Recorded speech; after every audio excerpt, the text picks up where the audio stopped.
Hey, everybody. Welcome to the Player's Take, episode 130. I'm your host, Justin DeSimone, joined by my co-host, he wields the Monado, Montrell Rice. Hey, what's up? How's it going, man? You were on Discord last night, and you were playing a little game, called Xenoblade Chronicles. Yeah, I think I'm not done with multiplayer. I come in and play it for a couple minutes for like an hour, and then I just play something else, and then I gear it for like single player. So I want to finish my backlog before I buy anything because I'm kind of broke right now anyway. So this is a perfect time to do that. So yeah. Well, it's funny how obnoxious that game is when you're not the one playing it and you can hear it through a microphone. Because I was like listening to it and I'm like, dude, the game sounds so annoying in this in this context. And I'm like thinking about it because I mean it is a meme, like how much the Xenoblade Chronicles characters like scream and yell during combat, and they just like yell out all their moves every time they use them. And as far as I know, there's no way to turn that off. So it's just like really funny to hear like electric gutbuster, every like two like 5 seconds, and coming through the mic, That's low key why I did it. I Yeah. turned the TV up so y'all could hear it. I'm sure the other guys really enjoyed that, but I was enjoying it, so I appreciate it, man. I'm glad you're playing it too. Game's fucking Yeah. excellent. So, we need more people evangelizing Xenoblade Chronicles on this podcast because I'm certainly not enough. No, it's a really good game. The more I play it, obviously I'm gonna start after that. I'm probably gonna jump into Xenoblade Chronicles 2. Yeah. Probably not, probably so. I'm not sure, depending on how long it takes me to finish one. But I can tell that it seems like Microsoft really wants to make an MMO. Like that's what they really want to make. And I'm hoping, I know you may not want this, but I'm hoping like the next Xenoblade Chronicles is actually like an MMO for the Switch or some shit like that. Yeah. I think I that'd mean, be I don't think it's going to be. I mean, we're going to talk about the next Xenoblade Chronicles later in this show. Just to foreshadow some of the news, but I don't think so. First of all, I don't think Nintendo would let them, and B, I just think I actually think this is what they're going for. They want to make an MMO style game, but they want it to be single player. Okay. Because that's what they make. I mean, all the Xenoblade games are like that. That they're all kind of MMO-ish. Yeah. And yeah, so I mean, it's a great game. I think it's excellent. I'm glad you're playing it. I'm glad you're enjoying it. And not to be a Debbie Downer, but how you feeling about the current? I know you asked me last week, so I'm gonna ask you. How do you feel about the COVID situation going on right now? Oh yeah, it's good you followed up on it because there have been some developments. So I started wearing a mask again at work, pretty much full time, except when I'm at my desk. And we're actually being required to wear masks starting next week because of the mandate in Dallas County. So, oh, that's right. You guys are in Dallas County. yeah, we are technically in Dallas County. So, yeah. So, I mean, it's happening, dude. We're back in it. I do not believe a lockdown is going to happen again, but the masks are coming back, and I mean, we're going back towards that every day. So, it kind of is what it is. And I mean, at this point, dude, there's like a lot of arguments going on around this. I am actually genuinely annoyed at how much we're arguing about people's right to take a vaccine or not.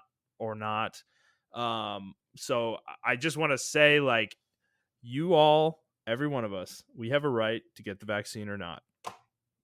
That is 100% true, and I'm not going to take that away from you. I'm never going to advocate to take that choice away from you. However, I think it's not unreasonable to question people's judgment if they decide not to get the vaccine, given the situation we're in, specifically in certain places like Texas, Florida, and some of the other worse epicenters of COVID currently. I think it's not unreasonable to question that judgment. Now, do people deserve the vitriol they're getting for tacitly admitting that they're not getting the vaccine by saying, oh, it's my choice, oh, it's a personal thing? I mean, when you say things like that, you're literally pretty much just telling us you're not getting the vaccine. So stop doing that, because it doesn't hide anything. But football players should learn that more than anyone. But the thing is, like, you're inviting that by saying that out publicly. If you're not going to get the vaccine, fine, don't get it, but keep it to yourself, because people who did get it and people who are taking this pandemic seriously are not going to look favorably on that decision. And there's sorry, like, it's just is what it is, like, that's just the way it's gonna be. So yeah, I don't know, how do you feel about it, man? I am. I agree with everything you said, but I just don't want to be as vicious. But in my head, I am like super vicious about it. Like Yeah, I, which I get that. I do yeah, understand that. yeah, I just I and try to be and level headed about this and, like, yeah, understand exactly, other people's perspectives. There are people medically who can't get vaccinated, so I completely understand there's that, and nothing that's they why can I do don't. about it. Yeah, exactly, but that's all the more reason for people who can get it to Yes, do it, and exactly. Yes. and um and for people and to wear masks because those people are vulnerable. You Hmm. know what I'm saying? Like people and children Yeah. are vulnerable to it. I'm just really upset. I'm really upset because this is the second time that I've left the job and COVID has almost stunted my I growth. know, dude. Oh my god. uh, Yeah, you told us uh, that, and I was like, I didn't say it because I don't know, you know this obviously, but, like, I was yeah, like, yeah, that happened when he left our job too. I was like, what the fuck, man? That the luck is insane. That's yeah. crazy. So yeah, at my old job, which I'll be leaving tomorrow. Tomorrow will be my last day. My boss got COVID, and he does actually have that. I don't know if he actually has a vaccine or not. That's a good question. I know all of us, like the team does, but I actually don't know if he has it. He doesn't have it or not. But I think he did have it, the vaccine as well. But he didn't feel good at all. He has COVID. So I've taken it upon myself to wear a mask and actually self quarantining until they told me to take the test on Saturday. So I'm going to take a home test on Saturday. But I did get news that I can actually still walk around people as long as I have a mask on with since I'm vaccinated. Hmm. Apparently the Moderna vaccination is like one of the best ones out of all of them. But I, I don't want to just go on like a rant here about it. I just want everyone to, if you can, like, please get vaccinated. I am one of the most gun-toting revolutionary types ever. Hmm. Don't like the government; they fucking suck. Hmm. However, the government is already tracking you guys with your phone. They know Yeah. everything about you with You're your phone. willingly carrying a tracker in your pocket. You paid a thousand Yes, dollars actually to carry a tracker in your pocket. So yes, that and that it doesn't little that matter. little worry, get it out of your head, because you already have one. So Exactly. Every yeah. time you go on the internet, every time you Yep. drive your car, actually, you're Absolutely. being tracked. Yep. So there really isn't a way to get from under that surveillance, unfortunately. Now, as far as them planting microchips inside you, that's complete bullshit. And I really need people to stop sharing their auntie's Facebook post or their whoever Facebook post Yeah. because it's not real. I just want everyone to be safe. I am well with it. I love everyone for rights. I believe everyone has the right to do or do not do what they want to do. But if we're all for the sake of America and for nationality and all that shit like that, I believe not getting the vaccine is one of the biggest threats to our national government. I Yeah. mean, to our country. Sovereignty, Um, right. yeah, to our sovereignty. Hmm. And for you to sit there, and this is why I'm getting so upset because people are using this mask thing as a fake way to show patriotism when it's just selfishness. And I'm trying to, and I've been thinking about this a lot, and I have no idea why people are so anti-mask. I think they just don't like being told what to do. Um, Yeah. I don't and even I think and it's I understand. selfishness, dude. I think it's stubbornness. It's just literally stubbornness at this point. Yeah, and I mean Americans are stubborn. I mean that's Yeah. just our culture, Right. unfortunately. Um, but at the same time, like I think we all should just like no matter the race, no matter the religion or whatever you come from, I think everyone, if you can, if you're able to, if you're healthy enough to get vaccinated, and if you don't want to get vaccinated, cool. Just wear a mask though. Like that's the bare minimum you can do is just Right. wear a mask, Right. and you won't, you'll minimize transference among people. Because even though yes, we do have the vaccines and everything of that nature, uh, some people can be asymptomatic and still carry it on to like their grandparents and things of that nature. Because when I found out my boss had it, I just hung out with somebody last week who has grandparents they live with, and I'm like, hey, I just hung out with you. Please kind of distance yourself.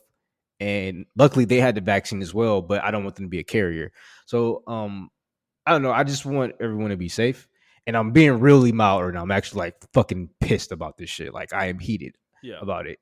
Even when I was talking to Snakes yesterday, I was like really mad, and I consider myself pretty tame about it. Mhm.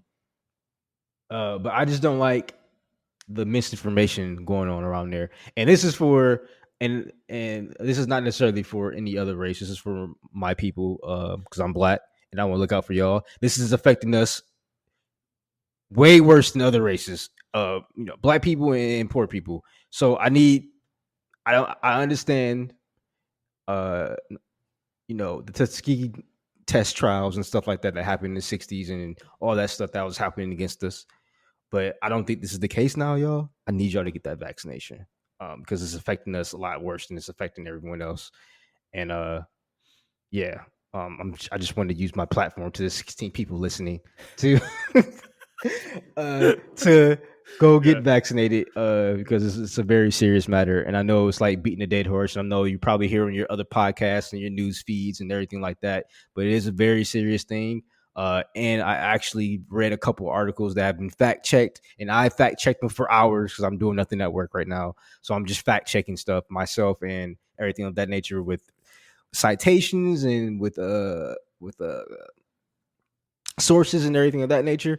And yes, the vaccination does protect against all these variants. It's just if it mutates again, they don't know how long this vaccination can protect it against. So I just need everyone to get vaccinated, man. That's it. That's my rant. I'm not going to go on any other rants like that. Let's get to these Yeah. video games, man. Well said. And I just want to add on one more thing. Yeah. Honestly, if you're anti-vaccine, or even if you're just anti this vaccine, uh all I want to say is just reevaluate your decision. Just think about it a little bit more. Like, go do some more research like Montrell did, and you know like really read up more. Like, go find unbiased sources, or try to find as unbiased sources as you can. Go outside your normal news kind of feed, find some Yeah. different information, because like, don't let yourself be manipulated into doing something that uh is gonna help everyone around you and help you as well, because that's the irony, man, is like, a lot of politicians, if they're the ones influencing people, they're vaccinated, bro. They don't give a shit about you. They're trying to manipulate you into not getting vaccinated, but they're definitely vaccinated. Yeah, So I'm guaranteed 99% of the yeah, politicians are yeah, vaccinated. don't believe their Guaranteed. bullshit. So, Yeah, please, and go man. look it up too. I'm sure you can find out. So, okay, well, Yeah. we've gotten sidetracked enough. Let us move on to the normal rigmarole here. So, for those of you who haven't listened before, this is our weekly show where we talk about video games, video game news, and other topics pertaining to video games. And yes, COVID pertains to video games. I'm sorry. You may think that topic's out of bounds, but it is not. Unfortunately, there are many topics, political and otherwise, that affect video games, and COVID is definitely one of them, because COVID has affected everything in our lives for the last year and a half. And video games have been delayed up the ass the last year and a half, if you haven't noticed. And COVID's a big reason why. So yes, we are going to talk about it on the show. We post at 6 a.m. Central Time on Fridays on Apple Podcasts, Google Podcasts, Spotify, Stitcher, and your favorite podcast app of choice. And if you have questions, please send them to us, to the players take 01 at gmail.com, or you can send us a tweet on Twitter to at the players take, and we will read them on the show and answer them. We love those audience interactions with you guys, and it's a great way for you to learn more about us too, because there are many topics we don't get into on the show. But if you want to learn more about us, or ask us about a specific game or genre or something along those lines, or anything really, we don't really care. You want to ask us what our favorite fucking pizza flavor is, we'll answer that too. But yeah, please send us some more questions. We love those. So Montrell, let's get started like we always do with what we've been playing. And I'll go first because there's not much to say here. I've been playing Ion and Apex for the most part, really mostly Ion lately. I am level 42. I got to level 42 last night. I don't know where I was last week at this time. I should go look it up. Actually, I'm kind of curious. Like how bad my progress has slowed. The game has definitely. I have hit the grind wall, bro. When I say I forgot, I knew the game was grindy. You know, I told you guys, all of you, that the game was grindy as fuck. And I forgot how fucking grindy Classic is. Like, specifically Classic. Because, dude, I'm like level 42, right? I have 8 levels to go until 50, the level Yeah. cap. And what, dude, like, every level I'm gaining now, I gained a level last night. I needed 50 million to go from 41 to 42. And the experience needed to level went up 8 million.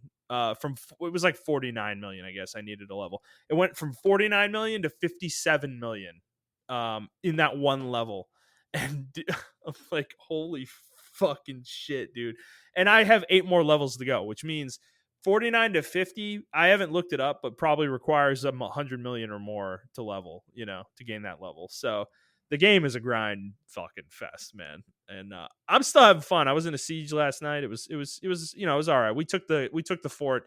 The enemy faction kind of barely showed up. They kind of just let us take it, but you know, it's still fun nonetheless. And you know, I'm having fun with the game. I'm gonna keep playing it. There might be a new patch coming out soon too, for it that is gonna release some new content.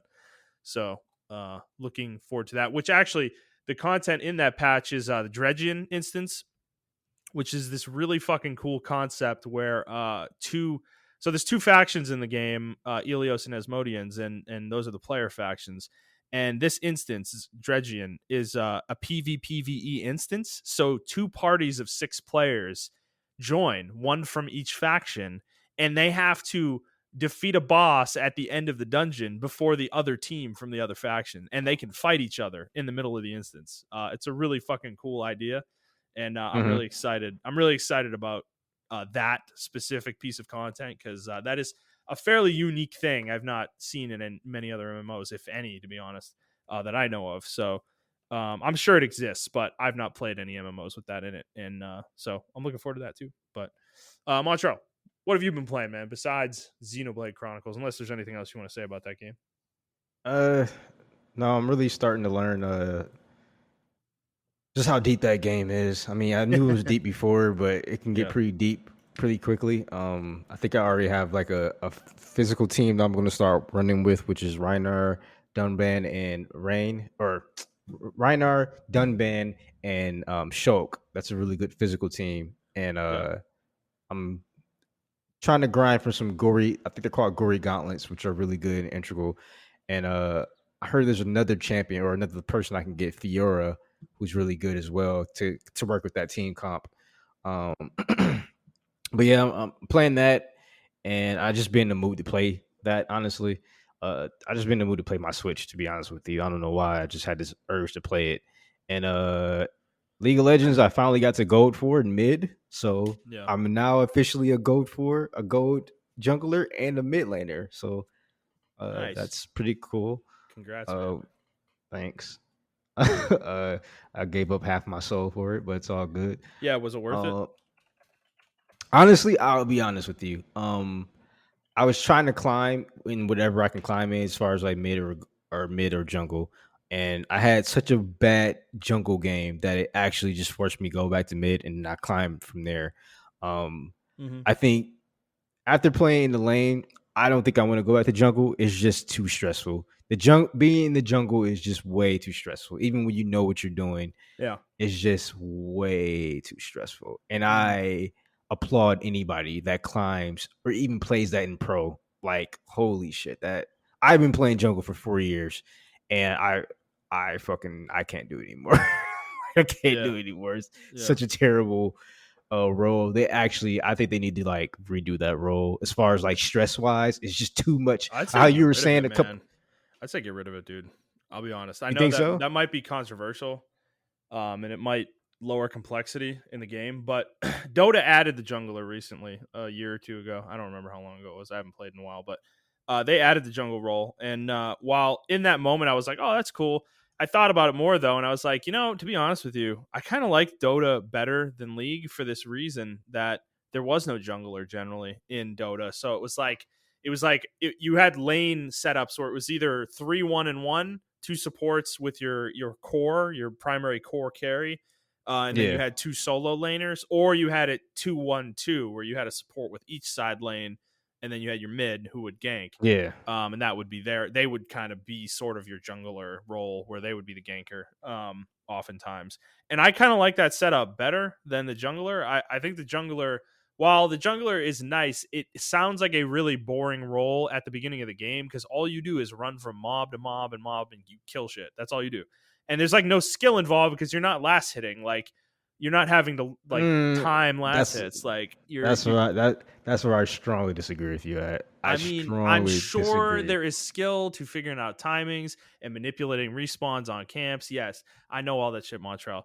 What I'm saying is, compared to the normal gameplay of a MOBA, I don't think it's nearly as interesting as being in lane, like in playing on the map with in lane. Like, yes, there is playing on the map in terms of like taking objectives and ganking people and pushing objectives through those lanes, but I don't know. I'm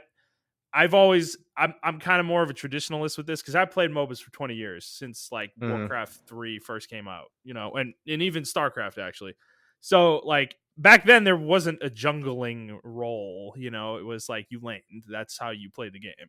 Everybody Yeah. laned. So I kind of like that gameplay a little bit more. But go ahead. I mean, disagree with me. What do you Yeah, want to say? I strongly disagree. As a jungler, and I don't know how jungling works in Dota, so I can't speak on Dota. I'm just going to strictly to League of Legends, and I know Smite usually does the 1-2-2 role, 1-2-2 setup, or they do 1-1-3 or 1-1-2 and one jungler. But strictly from League of Legends, and Paragon, that role is all about you have to know knowledge of everyone's characters on the map, including your own. Not only do you have to know their knowledge, you have to read the lanes to see who has CC and who doesn't. You have to know mana pools. You have to know the strength, the weaknesses. Not only that, you have to know your other junglers' clear time, how fast they can clear, whether they're going to be a ganking jungler But or that's they're going kind to of be a what I'm power getting farming at with jungler. the role is that it's so different from everybody else, and there's And I so think much. that's what makes it the most knowledgeable. Like Yeah, you have but to be really knowledgeable of the game to understand that, and I think that takes a lot of skill, but in even if you are just a in farming pubs, jungler. okay, in pro, I'm sure the jungler is an excellent role. Like it really makes the game better to have it. But in low level pubs, it's probably the worst fucking thing in the game Oh, because it is every the game worst is thing in the game. predicated on whether your jungler is good or not, and most of them probably fucking aren't. So that's Yeah, what I am saying. That's I guess, where I'm coming from with it is that in low level play, I'd rather there not be a jungler.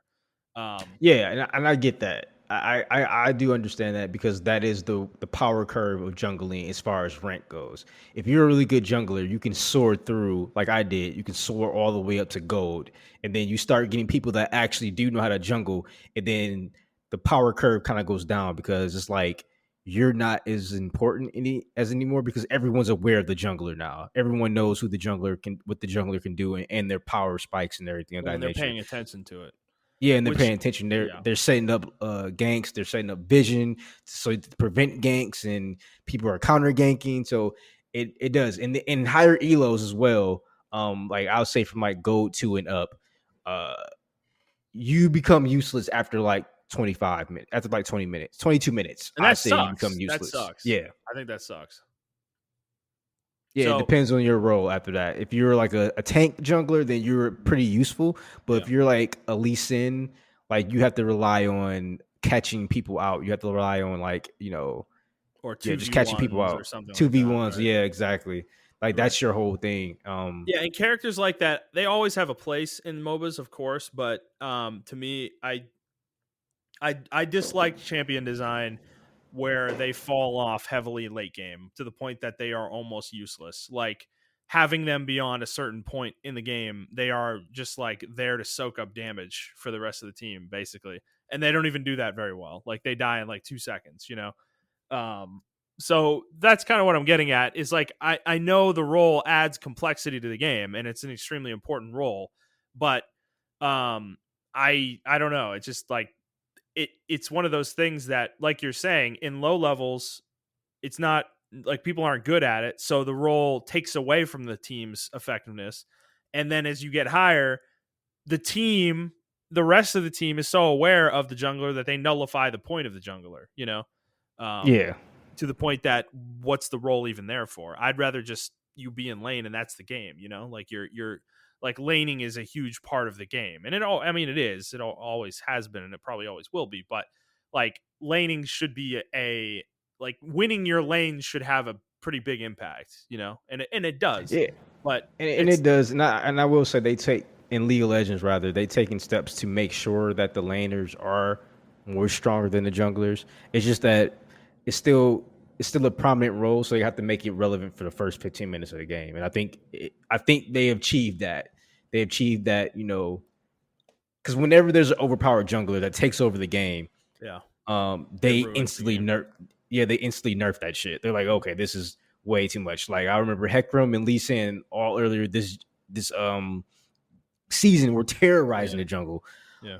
So I mean, they have taken steps compared to like season six and compared to like season 6 to 10. I would say was like the dominant jungle meta. Like you can legitimately shape the whole entire game based off the first 15 minutes. Now games finish so quickly Yeah. that your prominent your dominance is not felt as much. Like it's dependent on the laners now as well. Yeah. And I think that's why I actually rotated to mid lane because I saw that I'm like I'm not the most jungle is not as overpowered as it used to be anymore. So because if you go on Twitch and you see jungler streamers, they all say the same shit. Oh my god, jungle's overpowered. Oh my god, jungle's so fucking weak. Jungle's weak. Jungle's weak. Jungle's weak. But And doesn't that I prove think my it. point though about the role in general? Is that if this is what it is, it's either super OP or it's like completely worthless, or not completely worthless, but like really underpowered. Like I would just rather have another support in the game, and the game's more revolved around team fighting, rather than these smaller like skirmishing engagements, where you have ganks and stuff. I don't Yeah. mind ganks. I mean, obviously, it's always been a part of MOBAs, but to me, it's like the most annoying part of the game is ganking because it I don't know. I mean, if they took if they de-emphasized that element of the game, it would definitely lower the skill ceiling significantly, because you wouldn't have to pay attention to the mini map as much, and you wouldn't have to know your opponent's capabilities quite as much, of course. So these are considerations to take into account. But Dota survived for a very long time. Dota 2 survived for basically 10 years without a jungler role, like a dedicated jungler role, and the game was perfectly fine, and was frankly excellent in my opinion. I don't think they needed a jungler. I was kind of like, the more I thought about it, the more disappointed I got that they added the role, because to me, like, it was different from League. Like, they didn't need to copy League. They had their own format and it worked, and I think the idea of 3 cores and 2 supports is the way to go. And I don't know how League's set up, but do League teams usually only have one support character in them? Yeah, that's usually the attack damage carry at the bottom. Okay. Yeah, and that's like a disappointing element to me, is that I think supports are where the game's strategy really shines, because those characters are weak, and the later the game goes, the easier they are to kill. However, their abilities, most of them are so impactful if used correctly that they can win team fights, even against super geared, super fucking farmed carries. And that's the way Dota was.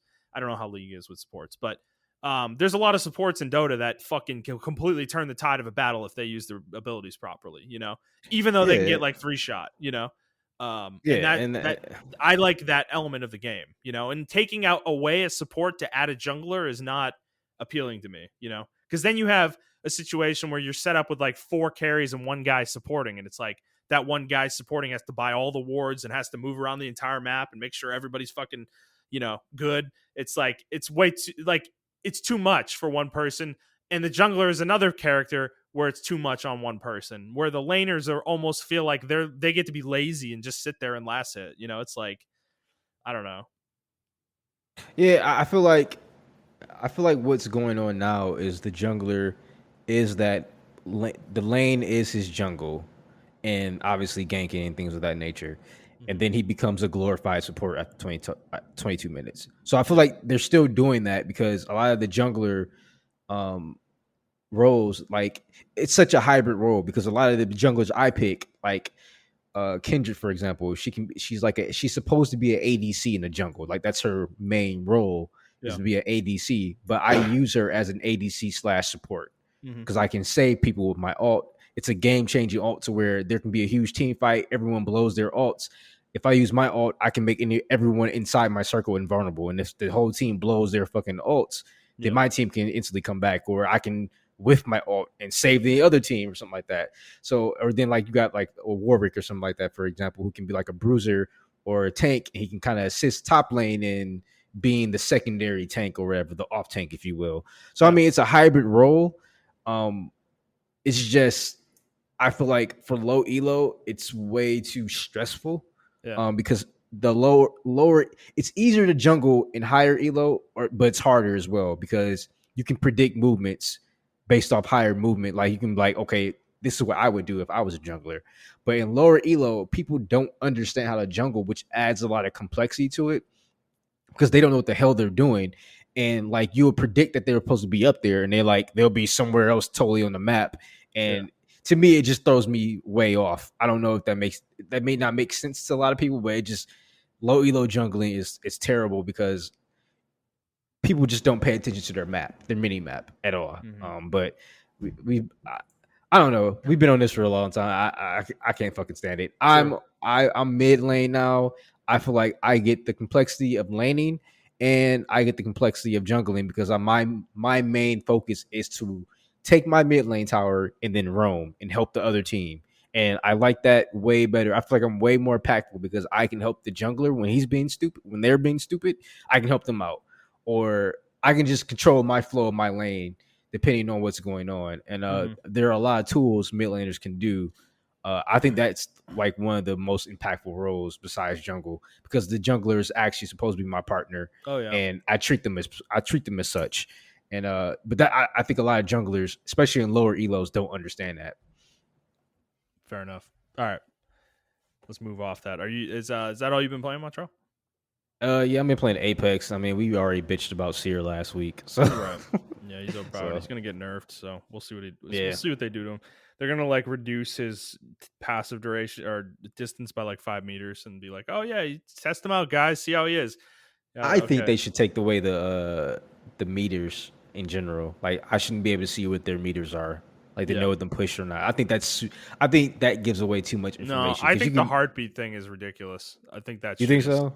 dude. It's just hacks. Like it basically is like it's just like, I mean, it's not literal hacks. Like you can't see exactly where somebody is, but dude, like the idea that you can like you like aim in a direction and you get an idea that, oh, there's a person over there. Okay, like that's insanely valuable information, and that's a passive. Like I don't know. Like, if Yeah, flying's and a I was. passive now, like Apex is just completely ridiculous, dude. Like they've gotten out of control with these character designs, in my opinion.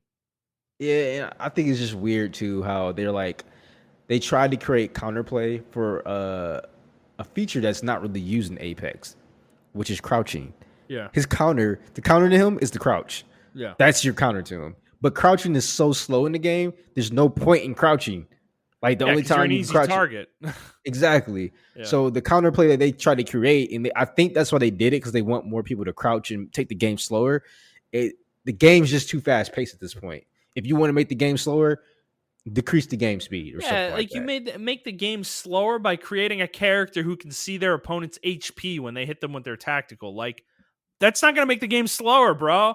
Like that's gonna make people push harder when they see somebody's one shot, like actually Exactly. one shot. Like, no, dude.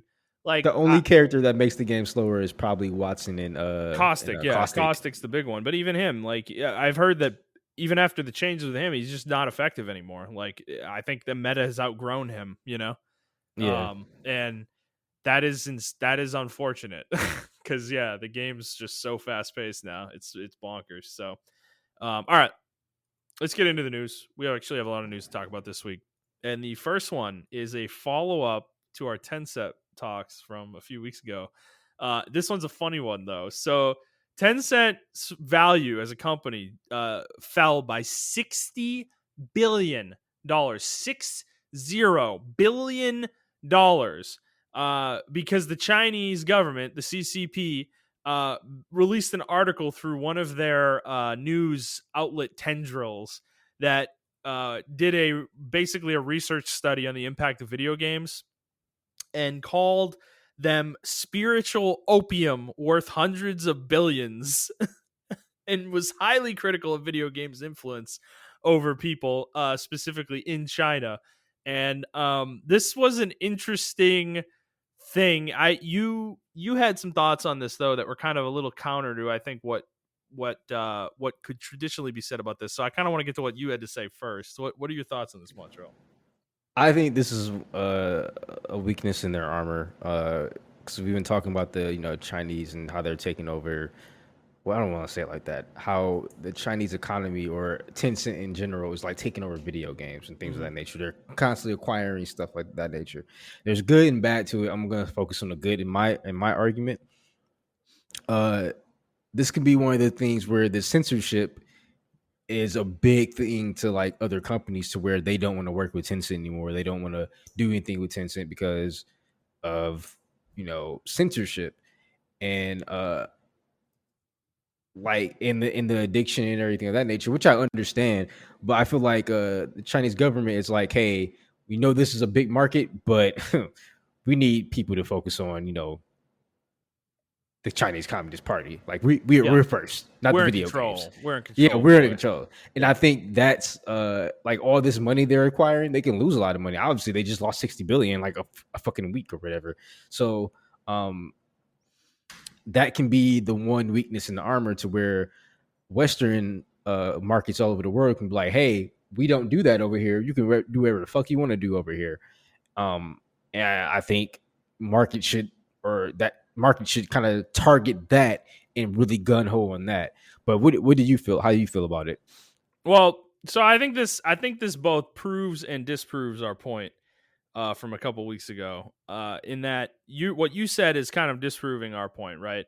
Is that I think this is a good thing to see happen because it, as much as the Tencent is connected to the CCP, apparently though they're not totally in lockstep with each other. Clearly, there seems to be some discord between the two of them in some ways. Like the Chinese government, their primary priority, no matter what, their primary priority is making sure everybody knows that they're in charge. Okay, they're number one.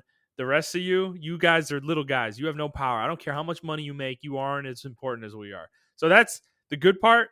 Is that I think that element to it will make them unpalatable in some ways to some of these companies. Like maybe Tencent's probably fucking pissed, about this whole thing.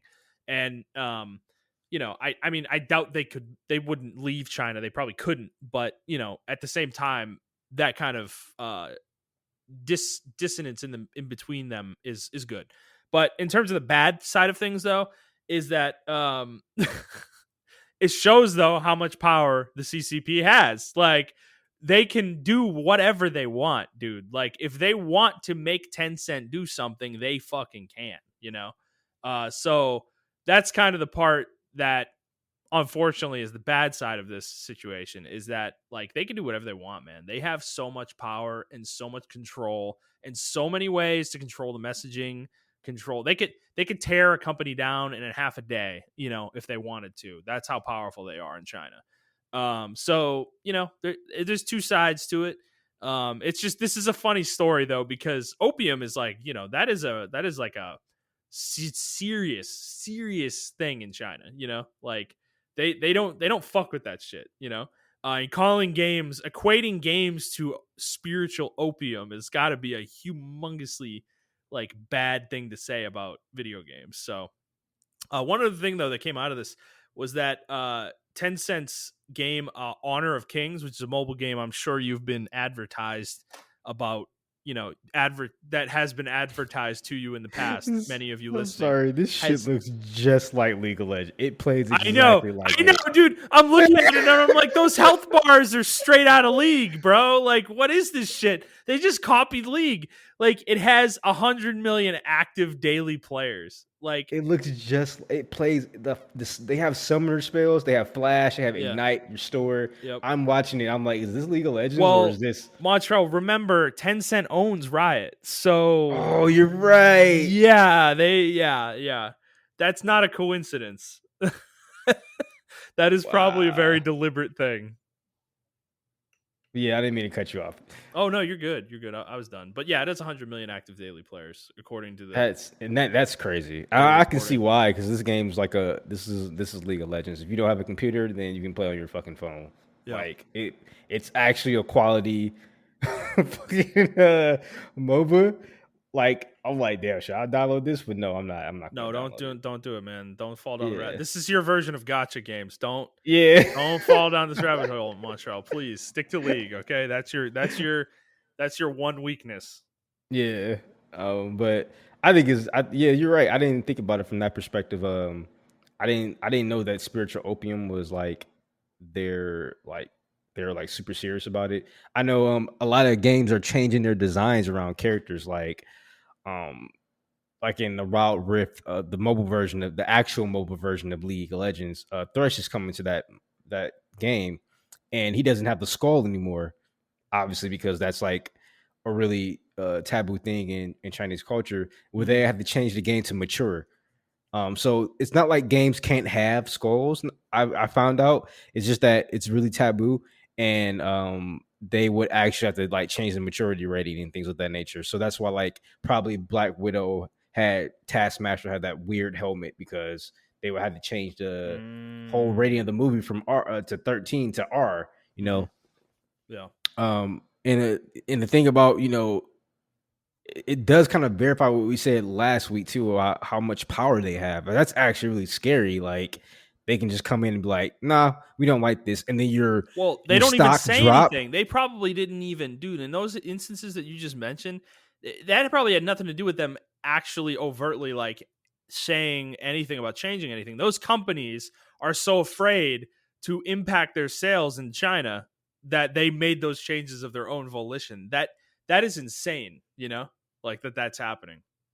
Yeah, and that's what I mean too. Like, but even when they do finally say something, like obviously in this article, stocks drop by like 60 billion. Like that's Yeah. scary, you Yep. know. So I think that's it. This is the double edged sword of like getting embedded with like Tencent or other Chinese companies. Yeah, you'll make a lot of money, but if you make one mistake, you can lose all Gone. that money. You're Yeah, gonna get snapped. Thanos is gonna show up. Literally, is gonna show up and snap you out of existence. and you'll have John Cena apologizing Yeah. in Yeah, and then Chinese, John in Cena will Mandarin. apologize on your behalf in Mandarin. Yeah. Yeah. So I think this is like a huge. I don't think companies are going to learn from it, but I think this is like a huge lesson for a lot of smaller companies trying to get into it. Like, Mm-hmm. yeah, this can be really detrimental to us. So I don't know. All right. Well, let's move on to our next story. This is a follow up on the Blizzard stuff we've also been talking about the last couple weeks. So, a few people have been let go from Activision Blizzard, specifically Blizzard, this past week. Louis Barriga and Jesse McCree, Diablo 4's game director, and lead designers respectively. And then a World of Warcraft designer, Jonathan LeCraft, have all been let go. This is according to Kotaku. Um, there was no specific announcement about these people. They didn't give any reasons. But two of these folks, McCree and LeCraft, were both featured in that group photo with the Bill Cosby photo. So you can probably connect the dots there that there's probably something that may have come up within the internal investigation that Activision Blizzard is likely doing into their own workforce and things. So yeah, man, I mean, heads are rolling over there, dude. It's pretty fucking crazy, man, because I mean, like, I'm sure there are people out there who would play devil's advocate and be like, look, I mean, this could have nothing to do with the lawsuit, and you're right. It might. But do you really think a lot of these people would be let go if the lawsuit hadn't happened? I don't. I think J. Allen Brack would still be there, happy as a clam. Nothing would have Yeah, changed. You know. and I think did you mention about how one of them were involved in the Bill Cosby thing, right? Yeah, I didn't. yeah, I don't yeah. think Two of I. them. Okay. Two of them. Yep. Yeah. Yeah, I don't know what else to say. Like, I don't feel bad for them leaving. This is really different from, maybe an old tweet from 700 years ago or something like that. Yeah. Like, this actually contributed to the downfall of the Blizzard, to where people were like, this led to someone losing their life, and this led to like bad game design. This led to like overstressed developers and stuff. It actually affected their bottom line to where they had to do something about it. Yeah. So I think this is warranted. Like, I don't feel bad for anybody losing their job over this or resigning or anything like that. Mm-hmm. Yeah, I mean, if evidence was found that these people did things that affected others at their job or hurt other people, yeah, they totally deserve to be let go. And the interesting thing, though, I think I want to kind of talk about this from a game perspective real quick, is that, I mean, this is Diablo 4's game director and lead designer, dude, got let go. Both of them. Like, that is not a small impact. Like, those are very important people in the development of a video game, you know? So I'm going to be honest, Diablo 4 is not even close to coming out. I mean, I'm thinking 2 or 3 years at least away. And given that, that is enough time for there to be significant change to the game away from the vision that was currently being made. So I don't know what's going to come out of that game at this point, because one of our friends did express concern about that element of it because he's a big Diablo fan. And I don't necessarily blame him in that regard, because everything we've heard about Diablo 4 is really good so far. And who knows what's going to happen to it now? Maybe nothing. Maybe it'll continue down the path it's going down. But we'll see. I mean, whoever they replace these guys with, which it seems like they already have, but they didn't announce who those people were. But I will definitely be paying attention to whatever their next few announcements with Diablo 4 are, like what they show and kind of what they start talking about in terms of game design too, because they may start saying different things suddenly, you know. So it's an interesting element to it as well. Yeah. All right, let's move on. We've got another story, sort of tangentially related to all this stuff. The lead balance designer at Respawn for Apex Legends has been let go. He was fired for racist and sexist remarks that he made on a blog back in 2007. We don't know if there was any other remarks later or earlier than that. It's just these few remarks that were kind of unearthed, but we read them. Montrell and I both read them before the show, and they are really bad. It's really bad stuff. I am not going to repeat them here on the show. If you want to go look them up yourselves, have at it. But definitely that the person that said that, definitely worth firing. The question I think ultimately that comes up here, though, is that it was 14 years ago, and that is a long time, and there is a chance, good or otherwise, good or not, that this person has changed in that time frame. And he even said in his tweets confirming that he had been terminated, that he believes that everything he said was absolutely reprehensible, and he does not like that person that he was, and he has grown a lot. And then his wife actually works at Respawn as well, and she came out defending him. And I do want to mention as well that she had a miscarriage because of this situation, or she blames this situation as to the stress that it was caused a miscarriage as well. So that is really unfortunate. There's been a lot of toxicity thrown at this guy. But Montrell, what do you make of this? How do you feel about this situation?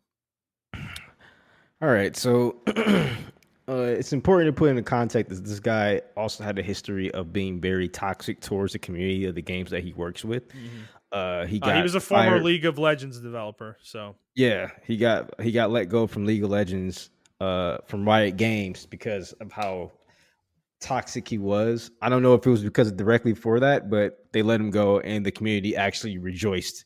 Yeah. And if you know how toxic League community is, that's pretty significant. They're rejoicing, saying that you're too toxic for them. So, Yeah. whoa.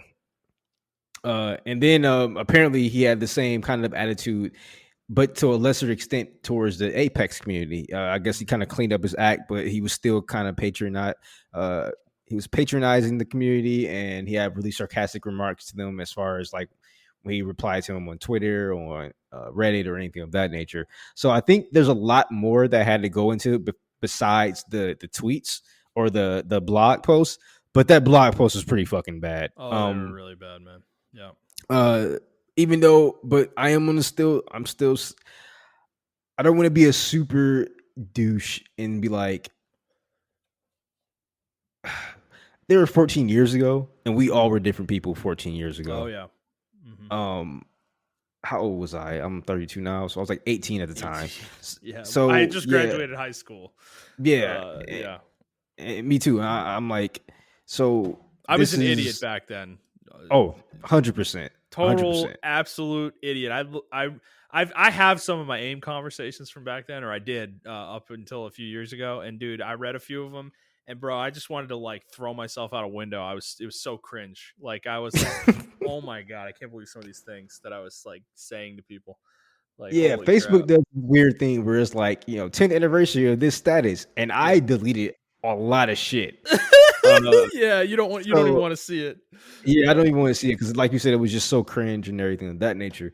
Mm-hmm. So, yeah, I don't think he should have been fired. Maybe lowered his pay or some kind of disciplinary action. But I don't think he suspended him for a while. Yeah. I don't think he should have been fired for that. But I think that blog post was probably the last straw for the company. They're like, okay, man, this is it. We gotta let you go. Yeah. It's possible whether there's a lot of complaints against him as well. Exactly. We don't know probably all the details. Exactly. I think this was like the tip of the iceberg for us as the viewer, and looking on the outside in. There's probably a lot of more internal shit going on. And he even said in his apology that the shit was egregious. Like, it's very egregious. It's beyond your typical like N-word stuff or C word or anything like that. It's like, it's crazy stuff. So yeah, I mean, I guess it's just one of those situations where I can't necessarily say, oh, they shouldn't have fired him for that because of some old post. It's not like a James Gunn situation. It's like, okay, this is like a build up, and I kind of understand both sides. I like, if one person says like, hey, we should keep him, I understand that side. Another person says like, hey, we should fire him. Let me give the reasons. I understand that side. I don't think there's a right or wrong in this situation. I'm actually on the fence with this one. I don't, and that may be a bad positioning. A lot of people don't like that, but I am on the fence with this one. It can go either way. Yep, I agree. All right, let's move on. Montrell, we have another story cropping up about unionization as this stuff at Blizzard and Activision and other companies has continued to happen.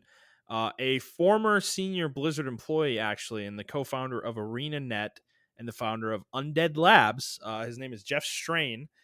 He wrote an open letter calling for unionization based on his own experience in the video game industry. Now, I'm not going to read the whole letter. It is pretty lengthy.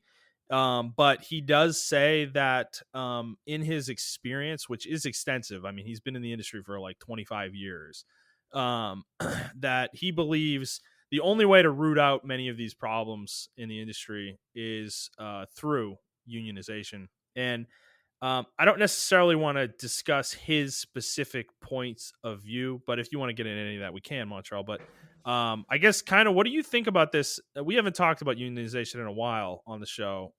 Where are you at with this? Like, do you feel like it is time for this? Do you think there are any hurdles that could prevent this from realistically happening in the industry? I think unionization has been attacked for so long that it's going to be very hard to convince people that they need unionization or that they will want it. I think it's a very good thing in the gaming industry. My only problem is there could be certain drawbacks games may get a little bit more expensive, and they may take a little bit more. They may take longer time to come out because I'm pretty sure the union is going to set up standards for working overtime and Work things. hours. Yep. Exactly. Crunch. Yep. Because I'm pretty sure they're going to allow people to crunch, but the union's going to be like, hey, if they're working overtime, I know for a fact with my union, we can work overtime. We're not the union. I'm not in the union now, but when I used to be in the union, we can work overtime, but we had a set amount of hours we can do that overtime. Before they considered it like, okay, this is inhumanly possible. You can't just do this to people. Mm-hmm. So even though we were getting paid double time and a half and stuff like that, sometimes the company would deem mandatory overtime, and they can only do mandatory overtime for like maybe 8 hours a week or something like that. Yeah.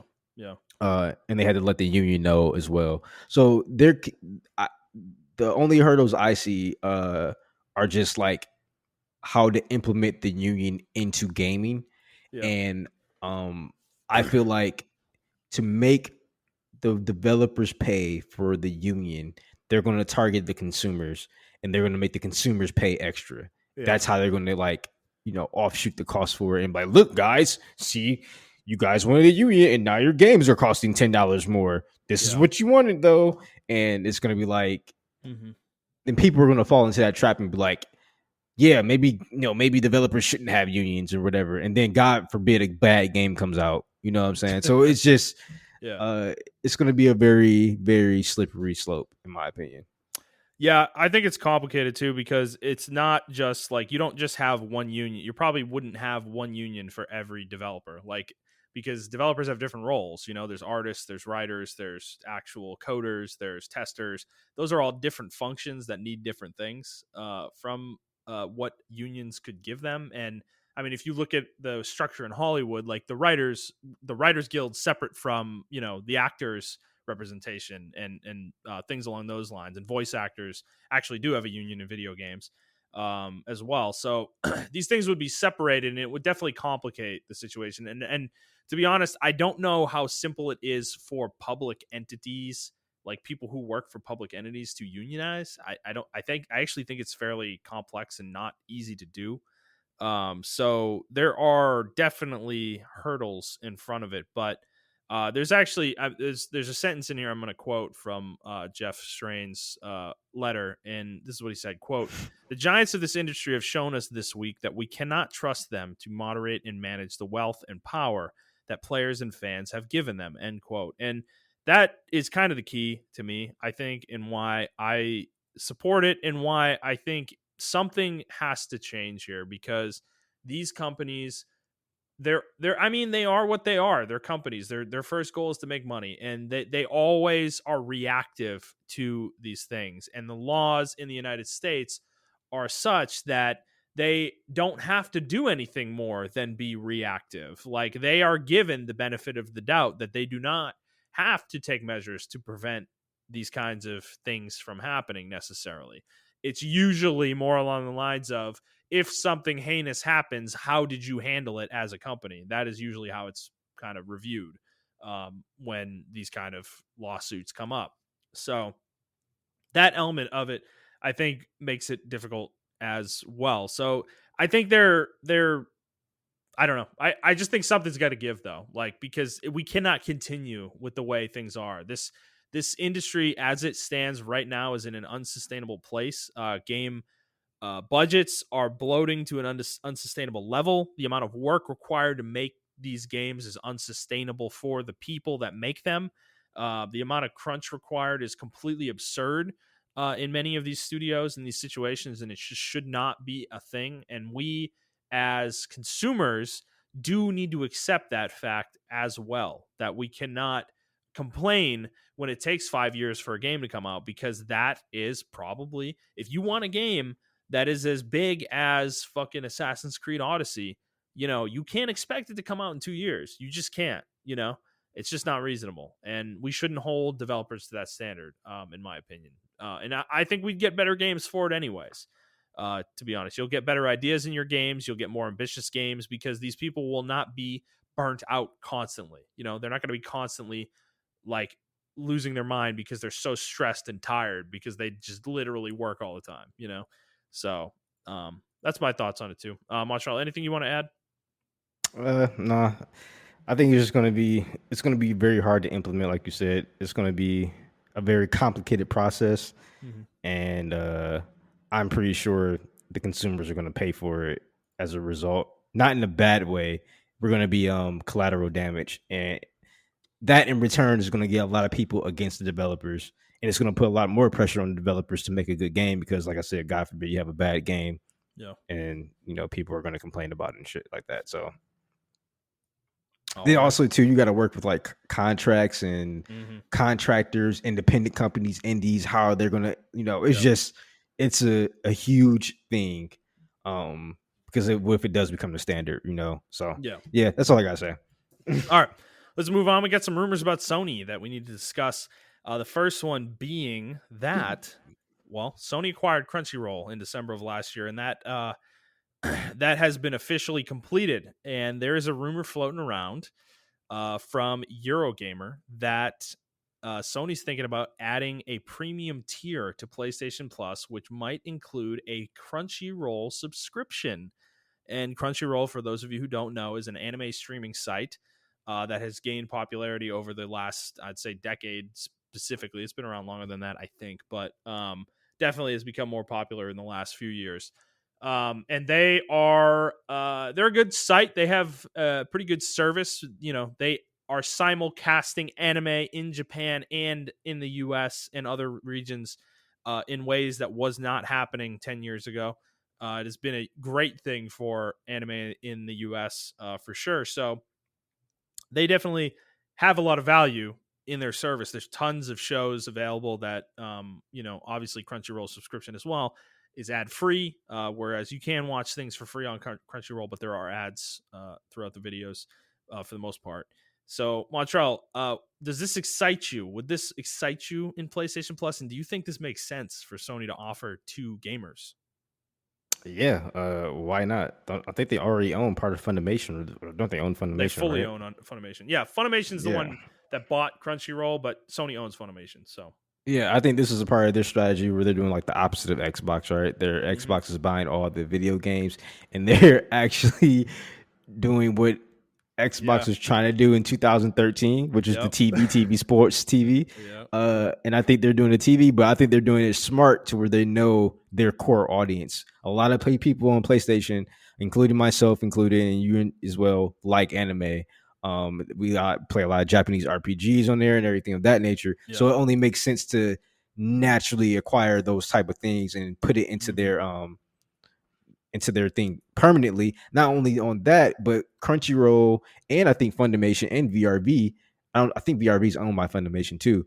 That's on Xbox, so they're getting the best of both worlds. So they're actually battling Xbox on a different front as far as this. So I think it's from a business strategy move. I think it's a really good move on Sony's part.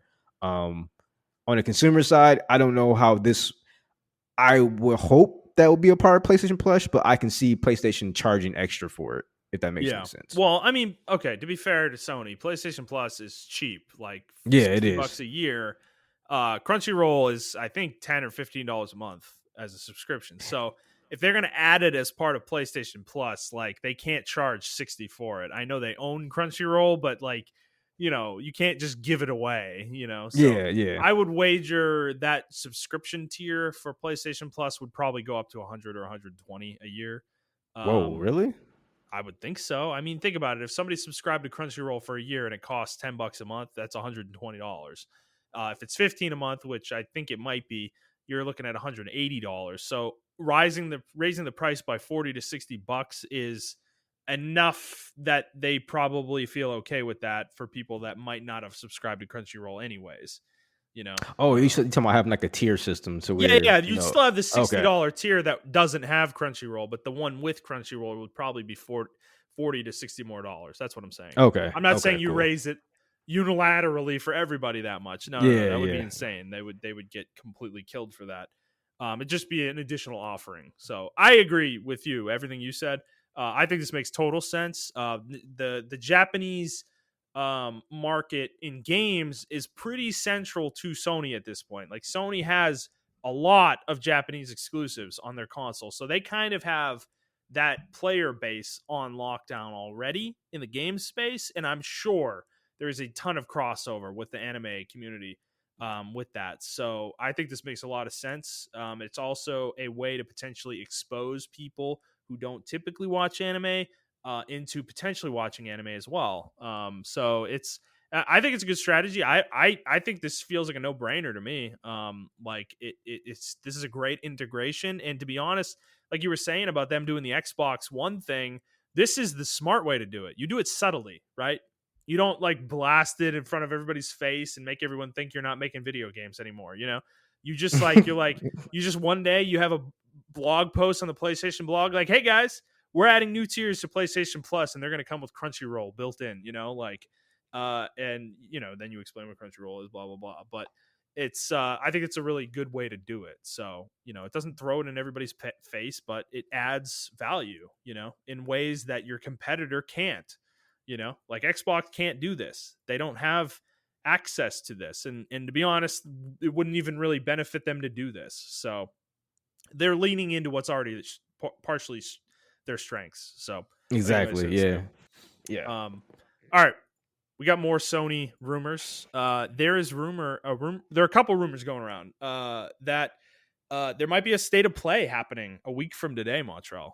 Today's August 12th, and there might be a state of play next week. There's been rumors about the state of play for months. We got one in July, but it was extremely small and indie focused. Was not the like E3 level one we were looking for, and there have been rumors about that one for a while, since before E3, and supposedly we might be finally getting that here in the next week potentially. Some speculation has suggested that it's because of Call of Duty. Like they're going to announce the next Call of Duty in this state of play because the next Call of Duty hasn't been announced really. Or has it? I guess it has. I guess maybe It has it. I think it has, but I think they're going to show gameplay, which I don't think they've done up to this point.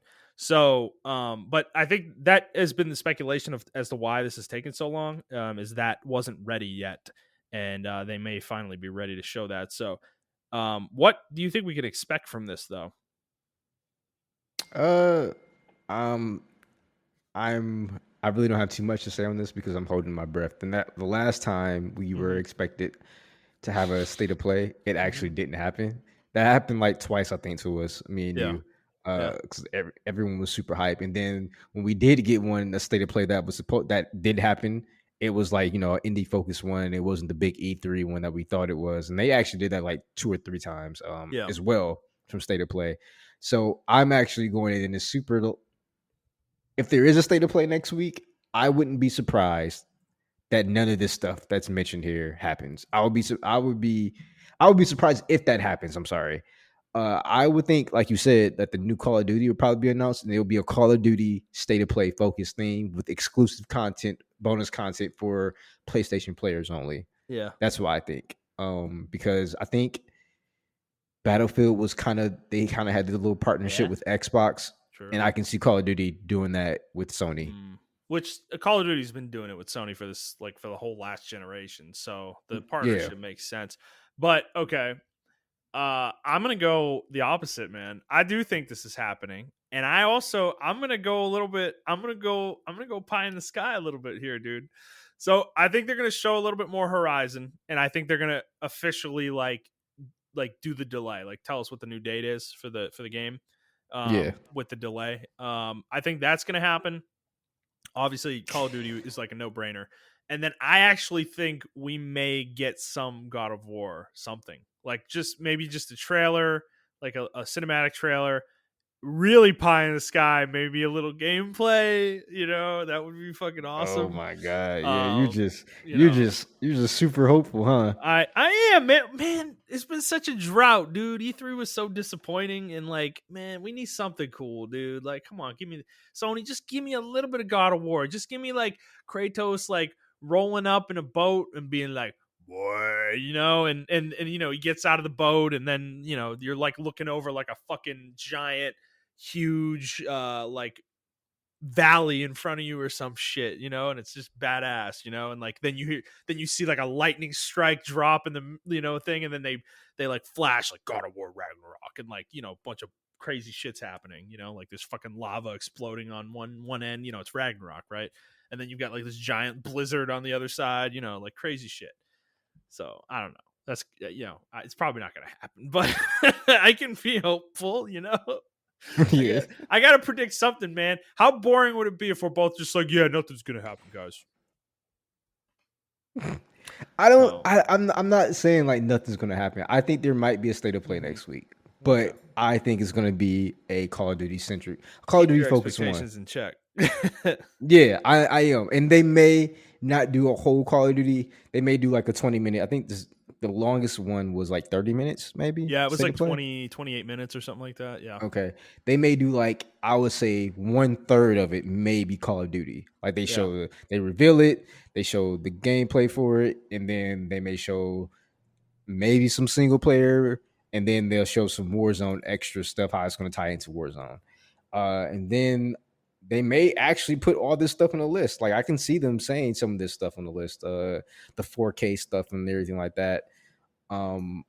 However, they actually may show like Ghost of Tsushima. I can see them showing the new DLC Ghost of Tsushima. Oh yeah. I don't think they're going to show any kind of exclusive shit from Software because they already have Elden Ring coming out. So I don't think they're going to do that. Even though From Software has like 3 teams. Well, okay, you're getting into the next part of the rumor. Okay. Is that Okay. the second part of this rumor is that From Software is making a Souls-like exclusive for PlayStation, and it's not Bloodborne 2. Which I mean, what do you think? Do you think that's real? Yeah, I can see that. I don't think they're going to show it, but I think that part's real. Oh, yeah. I don't think they're going to show it either. No. I think this is real though.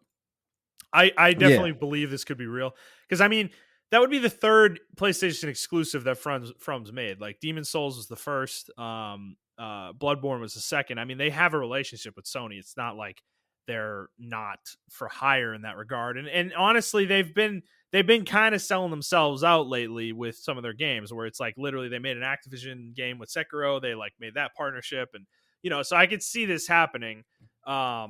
With Sony again, and it's been successful in the past, so I wouldn't see why not. And like you said, they have multiple teams, so they could definitely pull it off. Yeah, and yeah, you pretty much nailed it on the head. Like they have multiple teams, they have a partnership with Sony, or a good relationship rather with Sony. And after the success of the Demon Souls remake, I can't see Sony not throwing money at them again and be like, "Hey, make something else for us, please," because Demon Souls was so successful. So, yeah. But as far as them, like, I don't even think they're gonna announce it. I think that's gonna be like a next year thing. So when the game's like halfway done. Yeah, that'll be like E3 next year, probably, kind of thing. Yeah, or maybe even later. Who knows? I mean, who knows what stage of development this is in? We don't even know that. It could literally just have started. So has there? I mean, my memory may be fuzzy. I know we've had like 1 or 2 good state of plays, but has there been a state of play where they actually revealed a new game? Like a groundbreaking game. We're just like, oh my god, I can't believe they just dropped this. That's a good question. I'm trying to think. Like Last of Us Part 2 was revealed at like the last PSX, wasn't it? Yeah, I think. Which that was like I want to say 2016 or 2017, something along those lines. So that was live. If you guys are listening, you can correct this. Like, I want to know when was the last like big major reveal. I know DJ. I know you're probably listening. If you can give me that. That's a good point, though. You're making a good point, though. Like that might be why these state of plays have been so tepid, because they don't reveal anything. They always do like a blog post revealing their games or some shit, or just drop a trailer on YouTube real quick, and then they do the blowout in the state of play, and it's like, you're not excited because you're not getting wowed by anything new. You're like, oh well, I know the game exists. It's like it's cool to see gameplay, but it's like it's not that like wow factor that we would get at the old Sony E3 conferences where they would reveal like God of War, fucking Horizon, fucking like Bloodborne all at the same fucking conference, and your mind explodes. Because was Final Fantasy 16 revealed on Square Enix's platform or was it Sony's platform? So yeah, what I was referencing there actually was, I think it was the 2015 E3 where they revealed Horizon, Final Fantasy 7 Remake, and then I think Monster Hunter World, all in that one conference. And then I think they showed God of War too, if I'm not mistaken, dude. It was an insane fucking conference, Yeah, especially in I do remember hindsight. that conference. Yeah, I remember that conference. That was like Um, a really good conference. yeah, so they've had great shows in the past, and that's why these state of plays have been kind of disappointing. It's like, yeah, we're not getting those kind of reveals. So, um, And I'm that just was kind of late in hoping the this is it. You know, this is it. that was like that was in mid to late tier of PS4 generation. We're not there yet with the PS5, so I'm not expecting anything like that. Hmm. However, I'm really trying to think hard and give Sony the benefit of the doubt because I'm really trying to think when was the last state of play that wowed me, like seriously wowed me, besides showing gameplay footage for games. Um, Yeah, it I don't was. think they I mean, use this. it was probably like, And I want to give them Final Fantasy 16. I want to yeah. give them that, but I think Square Enix had their own stream for that. But I will give it. I will give them Final Fantasy Oh, I 16. think you're right. I think that was a state of play. I think that was Final Fantasy 16. Yeah, I think you're right about that. I think you're right about that. Yeah, yeah, I think you are right about that. That might be the only one I can think of. Yeah, because I'm thinking of like gameplay for Ghost of Tsushima that they did last year, and then The Last of Yep. Us 2. Those were good ones, but like they, I don't remember. I actually don't remember if we were negative coming out of the Ghost of Tsushima one or not. We were very negative I think because yeah, we I think I said it would look like Assassin's Creed, and yes, the way they played the game did not help us at all. yeah, that's right. We were like hyper negative coming out of it. Because the way they played the game, look, we thought it was a mission based game. Yeah, Remember? right, We thought like right. you can be samurai during the daytime and then at night Yeah, you can that's get the right. They ghost. made the stealth look like a nighttime mechanic, and like, Yep. yeah, man, yeah, that shit was weird, dude. Yep. That's such a fucking funny game. How negative we were going into it, and then it just blew us I away. you Like, know what? And before anyone judges us, I want you guys to go back and watch that state of play. Like no, go back watch and all the watch it. trailers and reveals leading up to the game's launch. They were not Yes. good. Most They of were them, not. they And really weren't. they were super vague on shit. I do remember them riding on the horse, but we did not know if even when they showed the open world part, we still did not know if it was a mission based game. Because I remember that was me and your main conversation. We were like, so is the stealth just like a nighttime mechanic? Is that the only time you can do stealth and you can be a samurai during the day, or you can tackle? We just didn't know because they did Right, not show us right. anything. So I really want y'all to go, if y'all listen, to go back and watch those, and yeah, and listen to that podcast episode too, because you'll understand exactly where we were coming from with that game. Well, they made the game look like Sekiro in one of the trailers too, which was like a huge turnoff for me. I Yeah. remember, and it was like I was like, "What are they doing, man?" Because go watch the first time we ever saw the game, like the first time the reveal in at E3. That shit was incredible. They made the game look fucking awesome in that trailer, and then everything we saw after that was completely divorced from that what vision that Yeah. that gave us. It was like it was the weirdest shit I've ever seen. It was like it was so fucking strange to me. Because the part they showed in that initial trailer, by the way, is in the game. Like it's in the game. I remember the mission. Okay. And because I remember the area, like you're fighting somebody in one of those duel settings, and it was one of the characters that you are questing with. And yeah, it was a really cool set of scenes. So yeah, go watch that, and then go watch the trailers later, like the ones like a year or two later, and they're just like completely like like weird. It was just weird the way they were like marketing the game. I don't know. Whatever. The game was super successful. It's a great game, so it doesn't matter ultimately. But so we got way into a digression there. But yeah, FromSoft game, maybe PlayStation exclusive. That sounds awesome. All right, okay. One more thing that sounds awesome. We have another rumor. A lot of rumors today. This has cropped up kind of out of nowhere. And I mean, I've been asking the question, Montrell, for a while now. What the fuck is Monolith Soft working on? Because we have gotten nothing out of them for like years now, like literally 2.5 years probably. And we've had no idea really what they're working on. There's been inklings here and there of things, but rumors came out today, and a lot of confirmations from a lot of industry reporters who are kind of insiders that I trust most of these sources. that Xenoblade Chronicles 3 is in development, and it is actually slated to come out early next year. And it was actually supposed to come out this year, but it got pushed back for COVID reasons. So I don't know, man. I'm listening. I'm sorry. Keep going. Okay. I'm excited because I'm reading the article. I'm reading the article. Let me finish the setup here. So there's a lot of quotes coming out. This one was from Fanbyte insider Imran Khan, who is an insider reporter. He reports on a lot of rumors and speculation. Here are his quotes. So, quote, Coleman's quote, this was in reference to one of the voice actors talking about the game. And this person was from one of the previous games. Coleman's quote has caused rumors to stir over the weekend of a new Xenoblade Chronicles currently in development. According to our sources here, we can indeed confirm that to be the case. Moreover, the game is nearing its final stages of development, but its release date may be held back for any number of reasons. The ending of the trilogy takes place in the far-flung future with a few returning characters who have long outlived their human counterparts from both Xenoblade Chronicles and Xenoblade Chronicles 2. This is why Coleman, who plays Melia, would be aware of a third game, as her character is returning and she more than likely has recorded voice acting for it.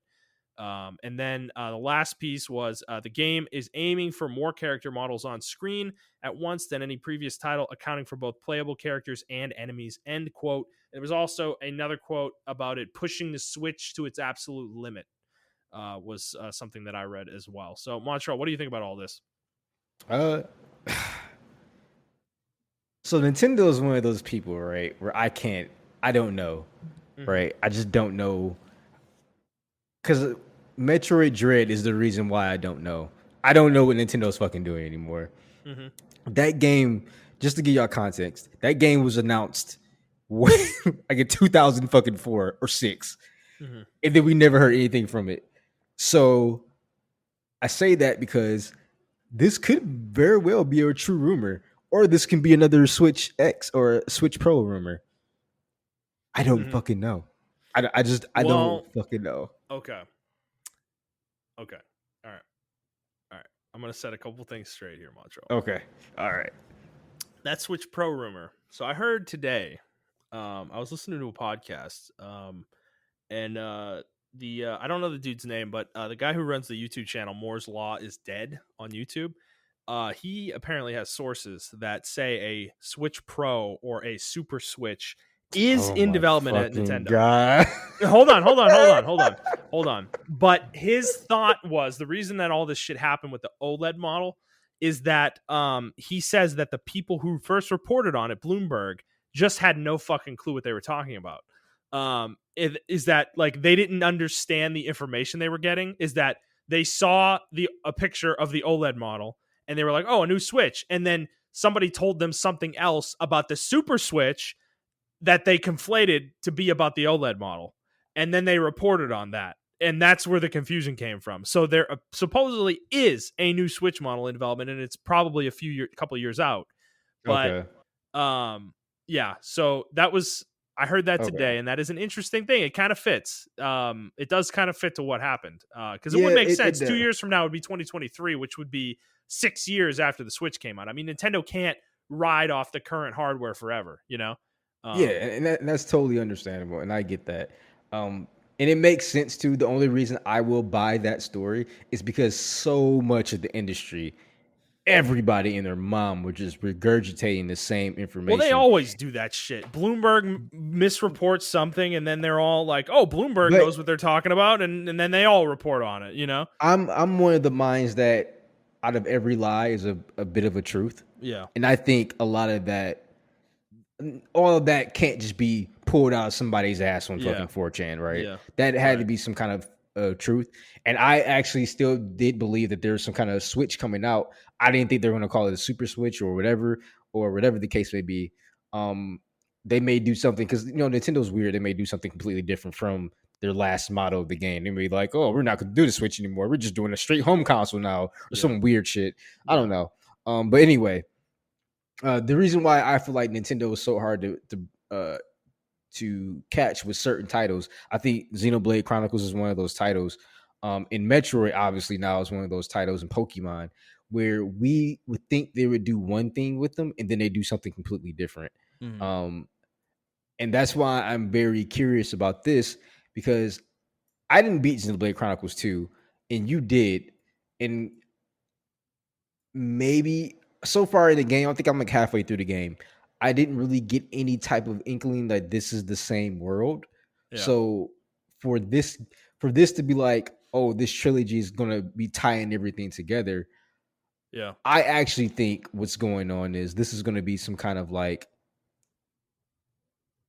offshoot Chronicles game where they kind of meld everything Like together. X? You think like X? Sort of like I X? sort of like X. I don't want to say like a Genshin Impact type game, but Yeah. like some type of game to where maybe it does allow us to play with Yeah. Rex and Shulk. You know what Oh, I'm saying? yeah. Or whatever. Like Well, you can play okay. with your favorite Xenoblade characters. I'm going to elaborate further here is that some of these people reporting on these rumors have been very definitive in saying that this is a direct sequel to 2. Like it is directly related to 1 and 2. Like they're this is a sequel to both games cuz 2 was a sequel to 1, and I'm not going to spoil anything specific, but I will say that the games are loosely connected. Like there is a Okay. connection in Xenoblade Chronicles 2 to Xenoblade Chronicles 1. Now, Okay. Okay. um you can there is a lot of debate of the significance of it, but apparently maybe it's significant enough that it warrants a third game connecting all of them So it together. So without getting spoilers, I'm just gonna ask one question. Did it seem like it was an Easter egg, or did it no, seem no, like no, no, no. okay, It is in a very. It's close to the extremely close to the end of the game. There is a connective tie happening between the two games. That is, I will say, it is. It might be easy to miss if you're not playing super close attention and you don't remember everything from Xenoblade Chronicles 1. But when you realize what it is, it's a really clear and obvious tie. There are events. okay, There are events happening in an interesting timeline, I'll say, I guess, okay, between the two okay. games. So, All right, now I'm definitely gonna play this shit when I get off. yeah, man, no, But no, no, it's cool, it's cool, and we can do a spoiler cast on both games whenever you're finished with them, okay, because no, the tie-in is really cool, and there's a lot to speculate about it. And I, yeah, yeah, no, it's just really cool. So,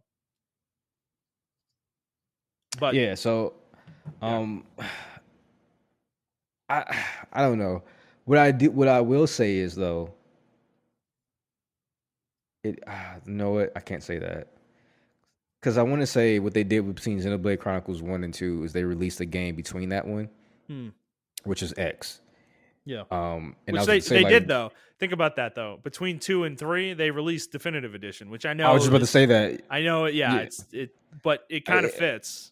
yeah, it kind of does fit, and that's why I was like, oh man, well maybe this can be like the in between game, but we already had that, which was the definitive edition. They did a lot of changes to that game. Yeah. They updated a lot, so that was, I would say, worth a lot of, worth a B team to make a game and everything of that nature. Hmm. Um, so yeah, I mean, this does fit the timeline. If you want to go by the development cycles, this definitely fits. Um, And this actually gets me wondering too, if this is the finale, what else are they working on? Yeah, that's the part of this that I wanted to discuss is that it says here, Imran's quote says the ending of the trilogy. And that is interesting. I never looked at this as a trilogy, and Nintendo never indicated that that's what it was, or more Monolith Soft either.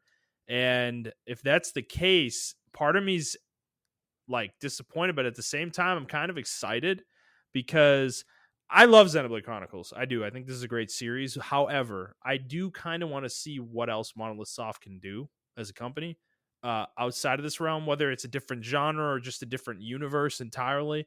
That I don't really care which or what combination of those two things is true, but I kind of do want to see them flex their muscles a little bit and do some other stuff, And there are rumors of other things they're working on, like some kind of medieval IP or something like that, that we've heard nothing about.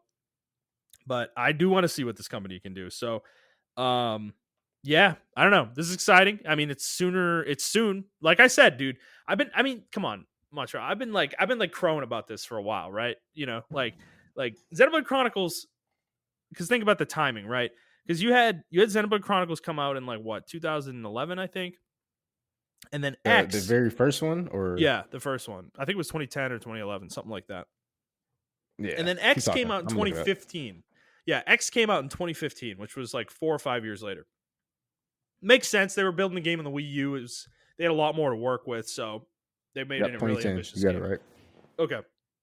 And then 2 years after X, they release a fucking Switch game, Xenoblade Chronicles 2. 2 years later. And then 3 years after that, they release the Xenoblade Chronicles Definitive Edition.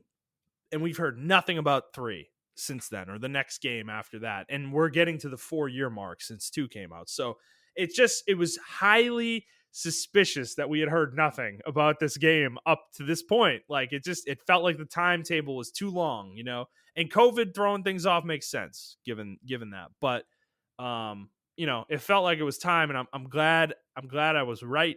I'm glad this is maybe coming soon. I cannot wait until they fucking announce this. The next Nintendo Direct is hotly anticipated by me, so I'm excited. Yeah, I'm very excited too. I was curious while you were talking. I was checking the sales.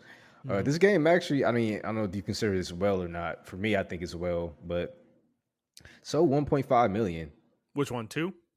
definitive edition. Oh, okay.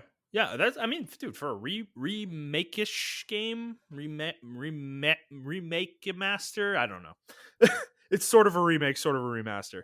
Yeah, That's pretty good for a game that already came out, dude. Especially a niche franchise like this.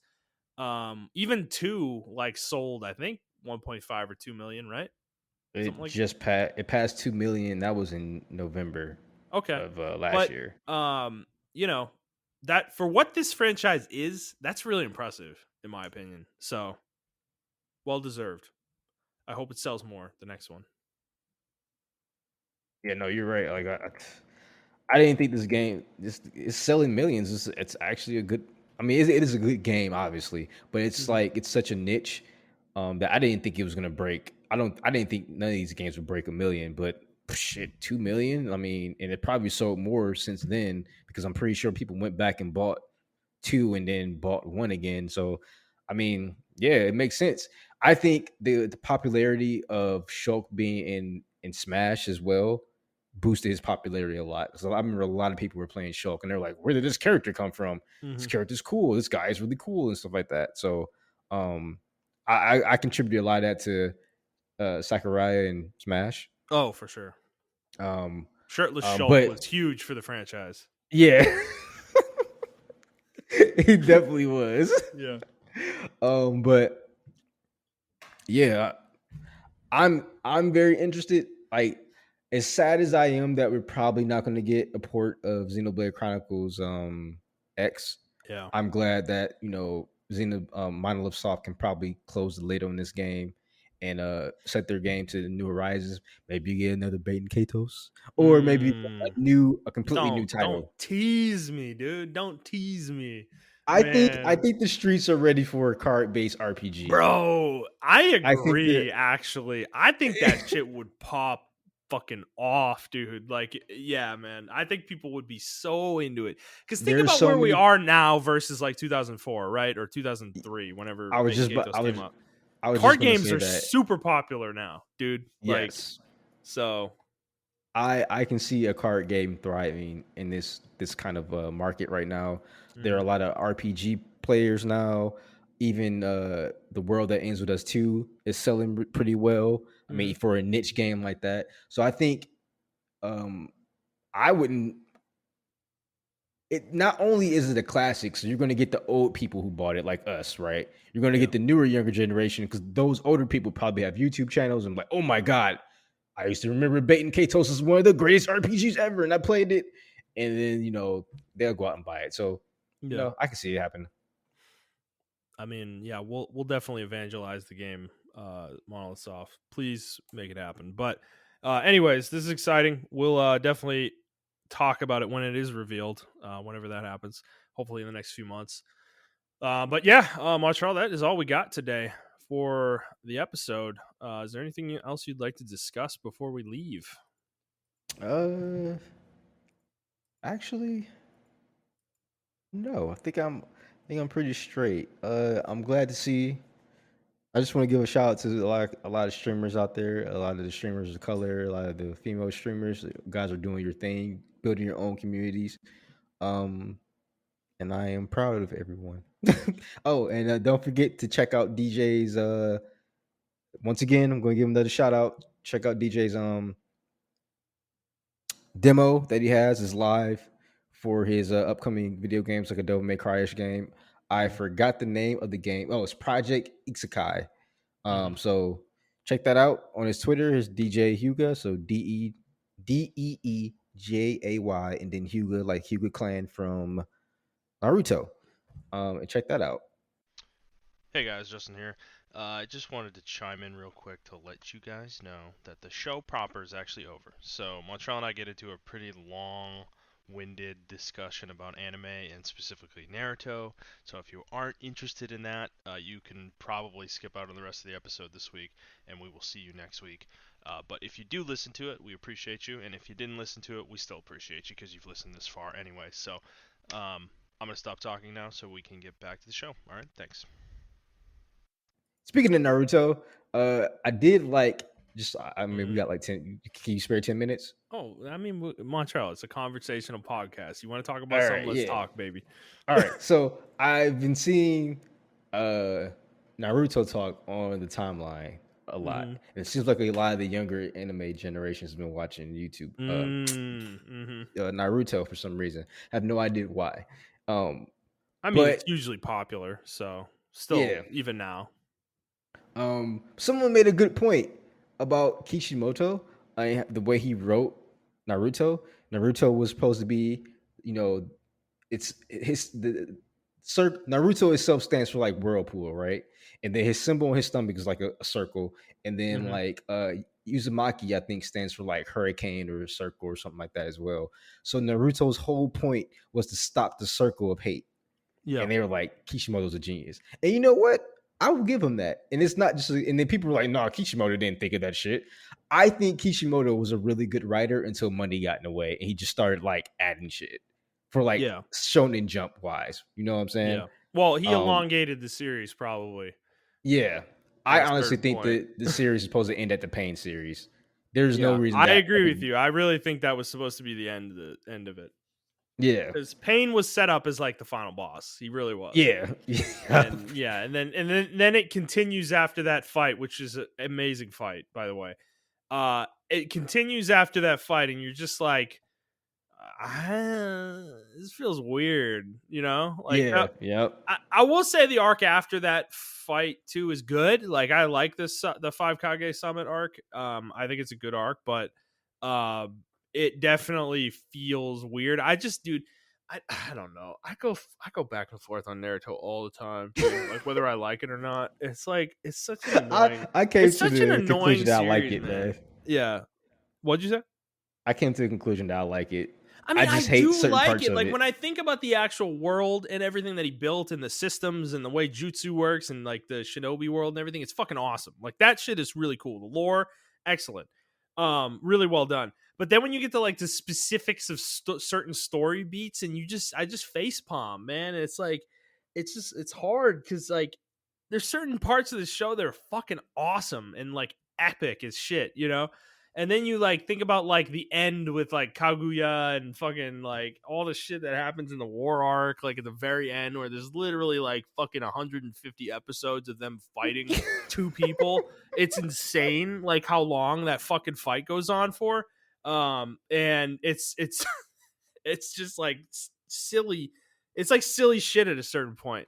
And then but then like I don't know. But and then I also think about the way he wrote women in in the series, and most of them are poorly written, you know. And it's like it's impossible to get away from that for me, too. So it's like I don't know. The show's good. It's good. The manga's good as well. Like it's a good story. I just think it's one of those things. I feel like as an anime fan, you probably should experience it, but don't go into it like I could see how people would get sucked in. Like you get sucked into the first like part one, and you're like, because part one's good, and you're like, oh my god, this show's so fucking awesome, you know. And then you go through the roller coaster we all went through when it was coming out, you know, like when it was live still, where it's like you get to Shippuden and it's like shit for like the first like 50 to 60 episodes, and you're like, what the fuck happened? And then all of a sudden it gets really fucking good for like 30 episodes, and then it's shit again for 30 episodes, and it's like, you know, it's just it's a frustrating series because there's sections of it that are fucking excellent, you know. Yeah, But you're definitely right. yeah. I think one part of the I'm trying to remember the fights after Pain. Well, there's Sasuke versus the Kages. That fight's really fucking cool. Those fights are really cool. Yeah, Then that fight was like very anime though. Like it so was, but it re- was cool though. It was cool to it, see. it- It was cool to see him going up against characters that could actually fucking kill him. You know. yeah, For that was once. cool. That was really cool. I'm not gonna lie. And then it was Sasuke versus Danzo, which that fight's hit or miss. Yeah, It has that was good like a parts and one-shot bad fight. parts. Yeah, That it was a wasn't a lot of one-shot one fight? shots. Yeah. Okay. Right. Yeah. When did he go against the Eight Tails? Was that before Pain or after Pain? That was before. That was before right Pain? before Pain. That was right before Pain. Okay. Yeah, that was like literally right before it. I think after that episode, like it went like I think Pain was invading the village like the next couple episodes. So All right, and I think after that, I think the next fight that I really liked after that one, wasn't a ninja arc. I think it was when he was training and fighting Karuma. That was like a really emotional fight. I don't think it was like really. Naruto fighting Kurama. Yeah, Kurama. Yeah. Yeah, where he like beat Kurama like 1v1 and like tamed him Yeah. or whatever. Yeah, that was actually really cool. Where he's throwing like Rasen shurikens and shit, like, you know, and faking him out, and like, you know, it was cool. It was pretty cool. Yeah. But like the reason I like Naruto, right? And I know this may not be. It was like early Dragon Ball Z where they had strategy to their fights. Like you remember, I always point to Piccolo, Goku versus Raditz. And they had to strategize how to fucking beat Raditz. Like it wasn't just a power. Yeah, because they were weaker than him, right? Yeah, exactly. They couldn't overpower him. Exactly. So like Naruto, I feel like Pain was that last fight, right? Where he had to use strategy against Pain. Like he had to put the fucking sage clones back at the fucking nature back at the nature or the frog shrines and stuff like that. And he had to like use them and everything. And it had strategy involved. And even with the Sasuke versus Eight Tails, right? He had strategy involved and everything, and they showed like, how did this happen? Why did this happen? Fast, dude. That fight was so fucking fast. That one episode, it's episode 143, by the way, of Naruto Shippuden. That good that I remember the exact episode number. Best episode of Naruto ever is that fucking fight. It is such an excellent encapsulation of why Naruto is good in one episode. Like the fight is so good. There's fucking strategy, like Montrell said. There's so many near misses. You see this character we're literally meeting in this episode. We have no idea who he is. He's this goofy ass rapping motherfucker who kicks the ever loving shit out of a character that we've watched just dominate people for 150 episodes.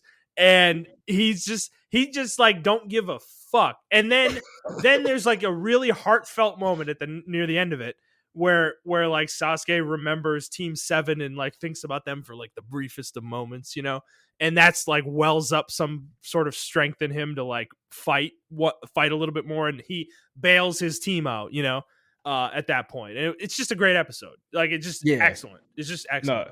No, yeah, he's totally right. That episode's a good episode because that's what Naruto fights were about. I watched part 1 and I was like, wow, the animation wasn't that great, but it's the really way they structured the fights. Yeah, I think the only really good animated fight was the Guy versus or not Guy, but Rock Lee versus Gaara, and like Naruto versus Sasuke in the final battle at the end, yeah. And then I think the stuff with Itachi and Kisame was pretty good. That was a good animated fight as well. Yeah. But yeah. Oh wait, didn't Sasuke versus Itachi happen after Pain? No, that was before. That was before Pain. Okay, well, that's also a good fight too because it encapsulates Naruto. Naruto was a really good fight because it wasn't animated well, but they would do shit, and you'd be like, "Oh, that's just anime magic," and they were like, "No, I did this, and I did this, and I did this," and they would go back and show you when they did it. Well, and if you go yeah. back and rewind the episode, you can see when that character did it. I'm like, "Oh my god, this is some good ass shit." And the other thing about it is, I think this is the anime because I mean, we all know the trope now where the bad guy explains his powers and everything. And even the good guys do that, you know, where they explain what they're doing in the middle of the fight when it makes no sense. Naruto is kind of the show that started all that, you know, but I honestly, I got to give Kishi credit because he did it in a way that was like really good, where another character would explain what they're doing, you know, or the enemy would analyze what they just like this happens where the kids fight the Sound Five or whatever they were called when they were chasing Sasuke. And they were the bad guys, the Sound Five, would like analyze what the kids were doing in the fight. They would be like, "Oh, you just did this. Oh, you're actually pretty competent, you know, or whatever." And they would be like impressed, you know, by like what they were capable of and shit. So that's how they would do it. They wouldn't have, because dude, like some of these newer shows, I'll honest, they're really egregious about it. Like Jujutsu Kaisen is like fucking like completely absurd about it, where like the bad guys literally will just stop in the middle of the fight and they'll be like, "My power is this. This is what I do," you know? And they're like, it's like, why are you telling them that? I don't understand like why you're telling them any of this. Like it's for the viewer, obviously, but they're doing it in such a way that's so overt that it like takes you out of the show. You know, like Naruto didn't do that too much for the most part. Because like even there were whole fights. You remember when like Toby was blocking Team 7 and some of the other teams from like interrupting Sasuke's fight with Itachi, where he was like using his powers and he wasn't hiding his power, but he wasn't telling them anything about what he could do. They were literally in the middle of the whole fight was them trying to figure out what his ability was, you know? And that's like, so those are the good parts of the show, in my opinion, is there's a lot of great intelligent writing with the strategy in the middle of combat, you know? Yeah, and I agree with that. I'm trying to think a lot of the fights, and they would actually figure it out themselves through trial and error. Like there are very few instances where the enemy was like, "Haha, do you want to know why I did this?" And it's like, nah. I think the Zabuza fight, they did that. He kind of explained it. True. But I think it was like a mutual respect between him and like Kakashi. Kakashi already kind of figured it out. Like, okay, like I know what you're explaining it for the kids, right? You know, yeah, like, exactly. Yeah, you dumb kids, you know. Which is funny because that's the irony of it, though, is that they turned the tables on him because of what he told them, you know. Exactly, but actually during the Haku fight, they didn't figure it out. They actually had to figure that shit out themselves. They never figured it out. They never figured it out. They lost the fight. The only reason they got out of it was because Naruto went crazy mode, you know? Oh, yeah, like that's Berserk right. Mode. No, they straight up lost. They never figured his power out, straight up. Like he eventually explained it, I think, in his head. Like he kind of explained it to the viewer, but he never told Naruto and Sasuke like how it worked, you know? Yeah, that's true. Sasuke was kind of figuring it out, but he was too slow. Like he quote died before, you know, before he could ever actually formulate a strategy against it. And then Naruto went rage mode and just was so fast that even Haku couldn't keep up. So you know what, you're right, because when they fight him again in the war arc, they had the same issue. They're just like, I don't know how to fight this guy. Yeah, right. Kishimoto had a really good way of like the characters. And this is why I love Naruto compared to like other animes. Even in Shippuden, they did this where, like, I think another great example of a really good animated fight, but they didn't explain everything they did. You saw it, and then they were analyzing in their head, was the Itachi fight. Because there was shit happening. Yes. Itachi versus Sasuke. Dude, that was like Inception in an anime. Like, dude, it was ridiculous. Like, I was rewatching it, and I forgot how deep they got down the rabbit hole of Genjutsu. Yes. And I was like, I was like, man, I forgot that he like impales Sasuke, and then I was like, oh, I fell for it. It's a Genjutsu. Like, I was like, what the fuck, dude? And then if you go back and watch the episode, like you said from the beginning, it was set up from the very first moment he saw him. Like you saw everything set up. You're like, oh shit, I know exactly what's about to happen now. Now that I watched the episode again, and like that was such a good. To me, that was a really good explanation of what was going on. So they both turned to like fucking kaiju's and we were fighting each other. But like yeah, I mean, Naruto was so good as far as that. I know people may point to One Piece. I don't watch One Piece, but a lot of people say One Piece does the same thing. And I know Bleach did a little bit of that, but it was more so power scaling with Bleach. Bleach was just like Ichigo is just fucking powerful now. He's mad as fuck. Yeah. He's about to kill people. Mm.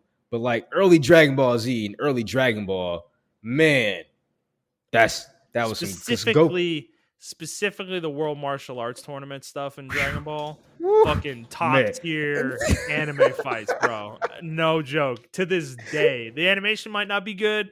I don't remember. I haven't seen it in a long time, but bro, those fights were awesome, dude. Like so good.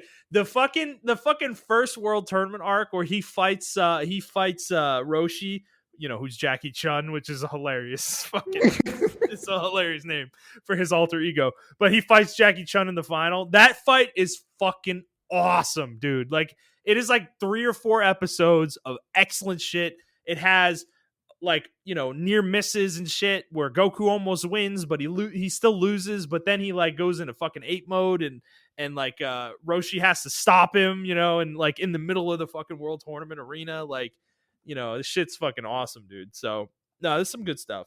I do want to get back to the Pain arc real quick though, Montrell. Yeah, yep. Is dude, I want to, because we didn't really like go deep on it, is that like that series of episodes, I think it's like 10 or 15 episodes from when the moment he attacks the village to when Naruto wins, like, and has his, you know, philosophical discussion with Pain, or Nagato, is some of the best shit in the entire series. Like it is right. There's so many emotional moments where like Kakashi sacrifices himself so Choji can get away, and then what's her name? I freaking forget. Tsunade's like assistant or whatever. Shizune, Shizune fucking does the same thing. Like she dies as well. Like all the parents are trying to protect their kids, and it's like fucking hyper emotional. And then he has this conversation with Tsunade, and then she pisses him off, and he's like, "No, bitch, Chewbacca Tensei, I'm fucking leveling all this shit to the ground," you know?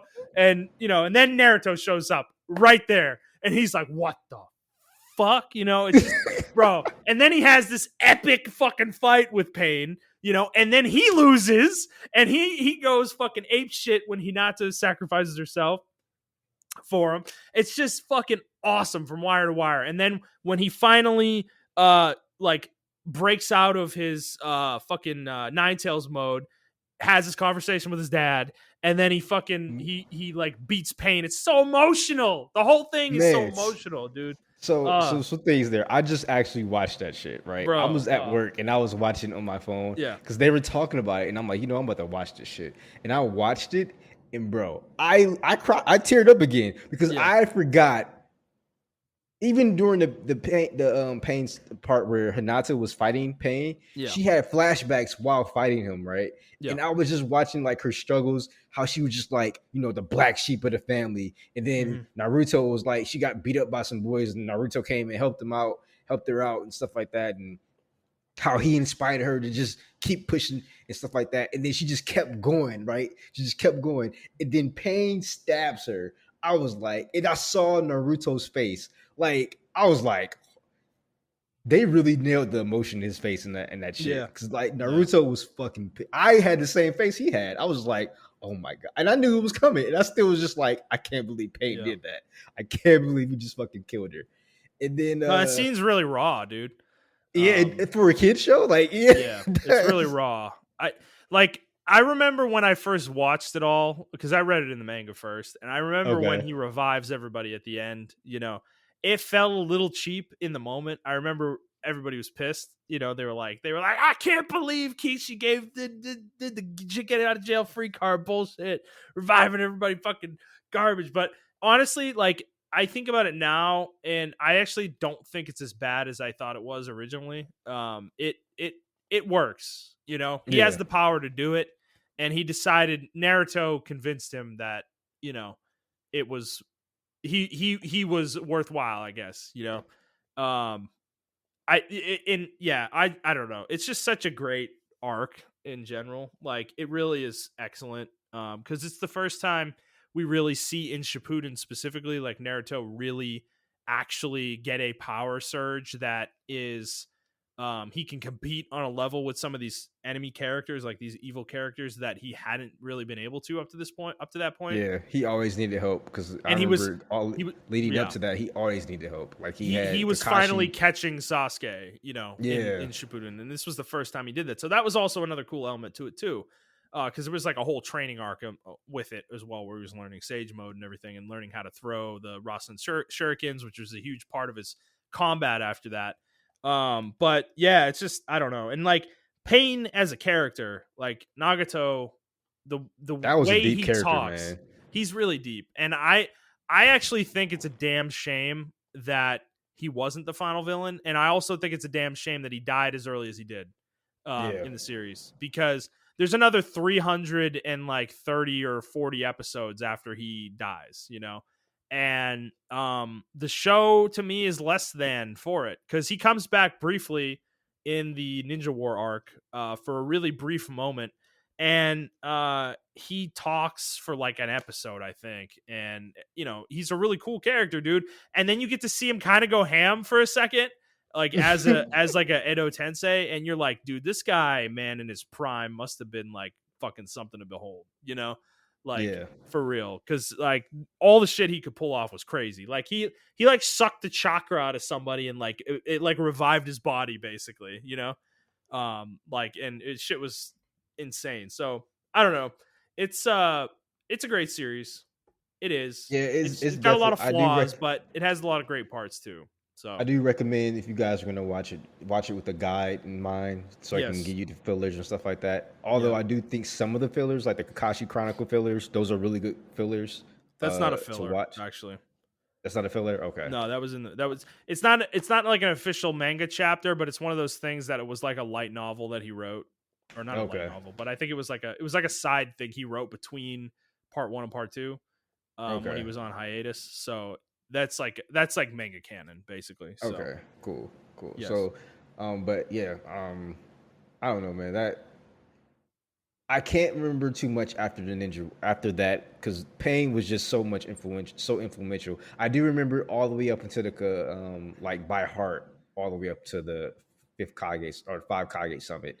Yeah. But yeah, man, that shit was just that was some god tier Naruto, and that's why I personally love Naruto because a lot of people Yeah. shit on Naruto and they're like, oh, I don't understand why you guys like this, and I'm like, Yeah. you just had Well, to they get here, man. probably didn't get through the first 60 episodes of Shippuden, man. Like cuz those first two arcs in part 2 are probably the worst in the entire series. Like they're so fucking bad. They're poorly paced.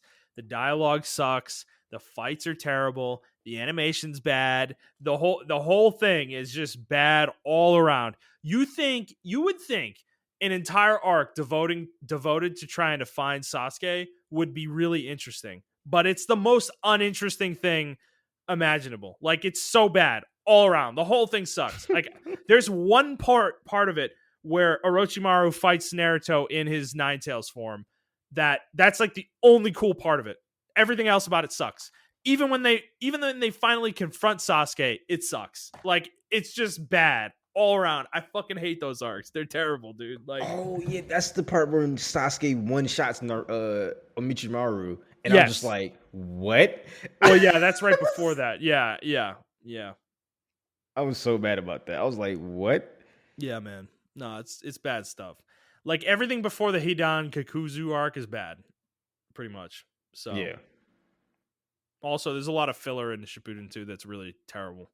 Don't watch it. You will never want to watch the show again. So I think that's probably why a lot of people have a bad opinion of it, because like part 1's great, but then yeah, like the first like 100 to 70 like 60 to 75 episodes of Shippuden is just terrible stuff, dude. Like really, really uninteresting. So yeah.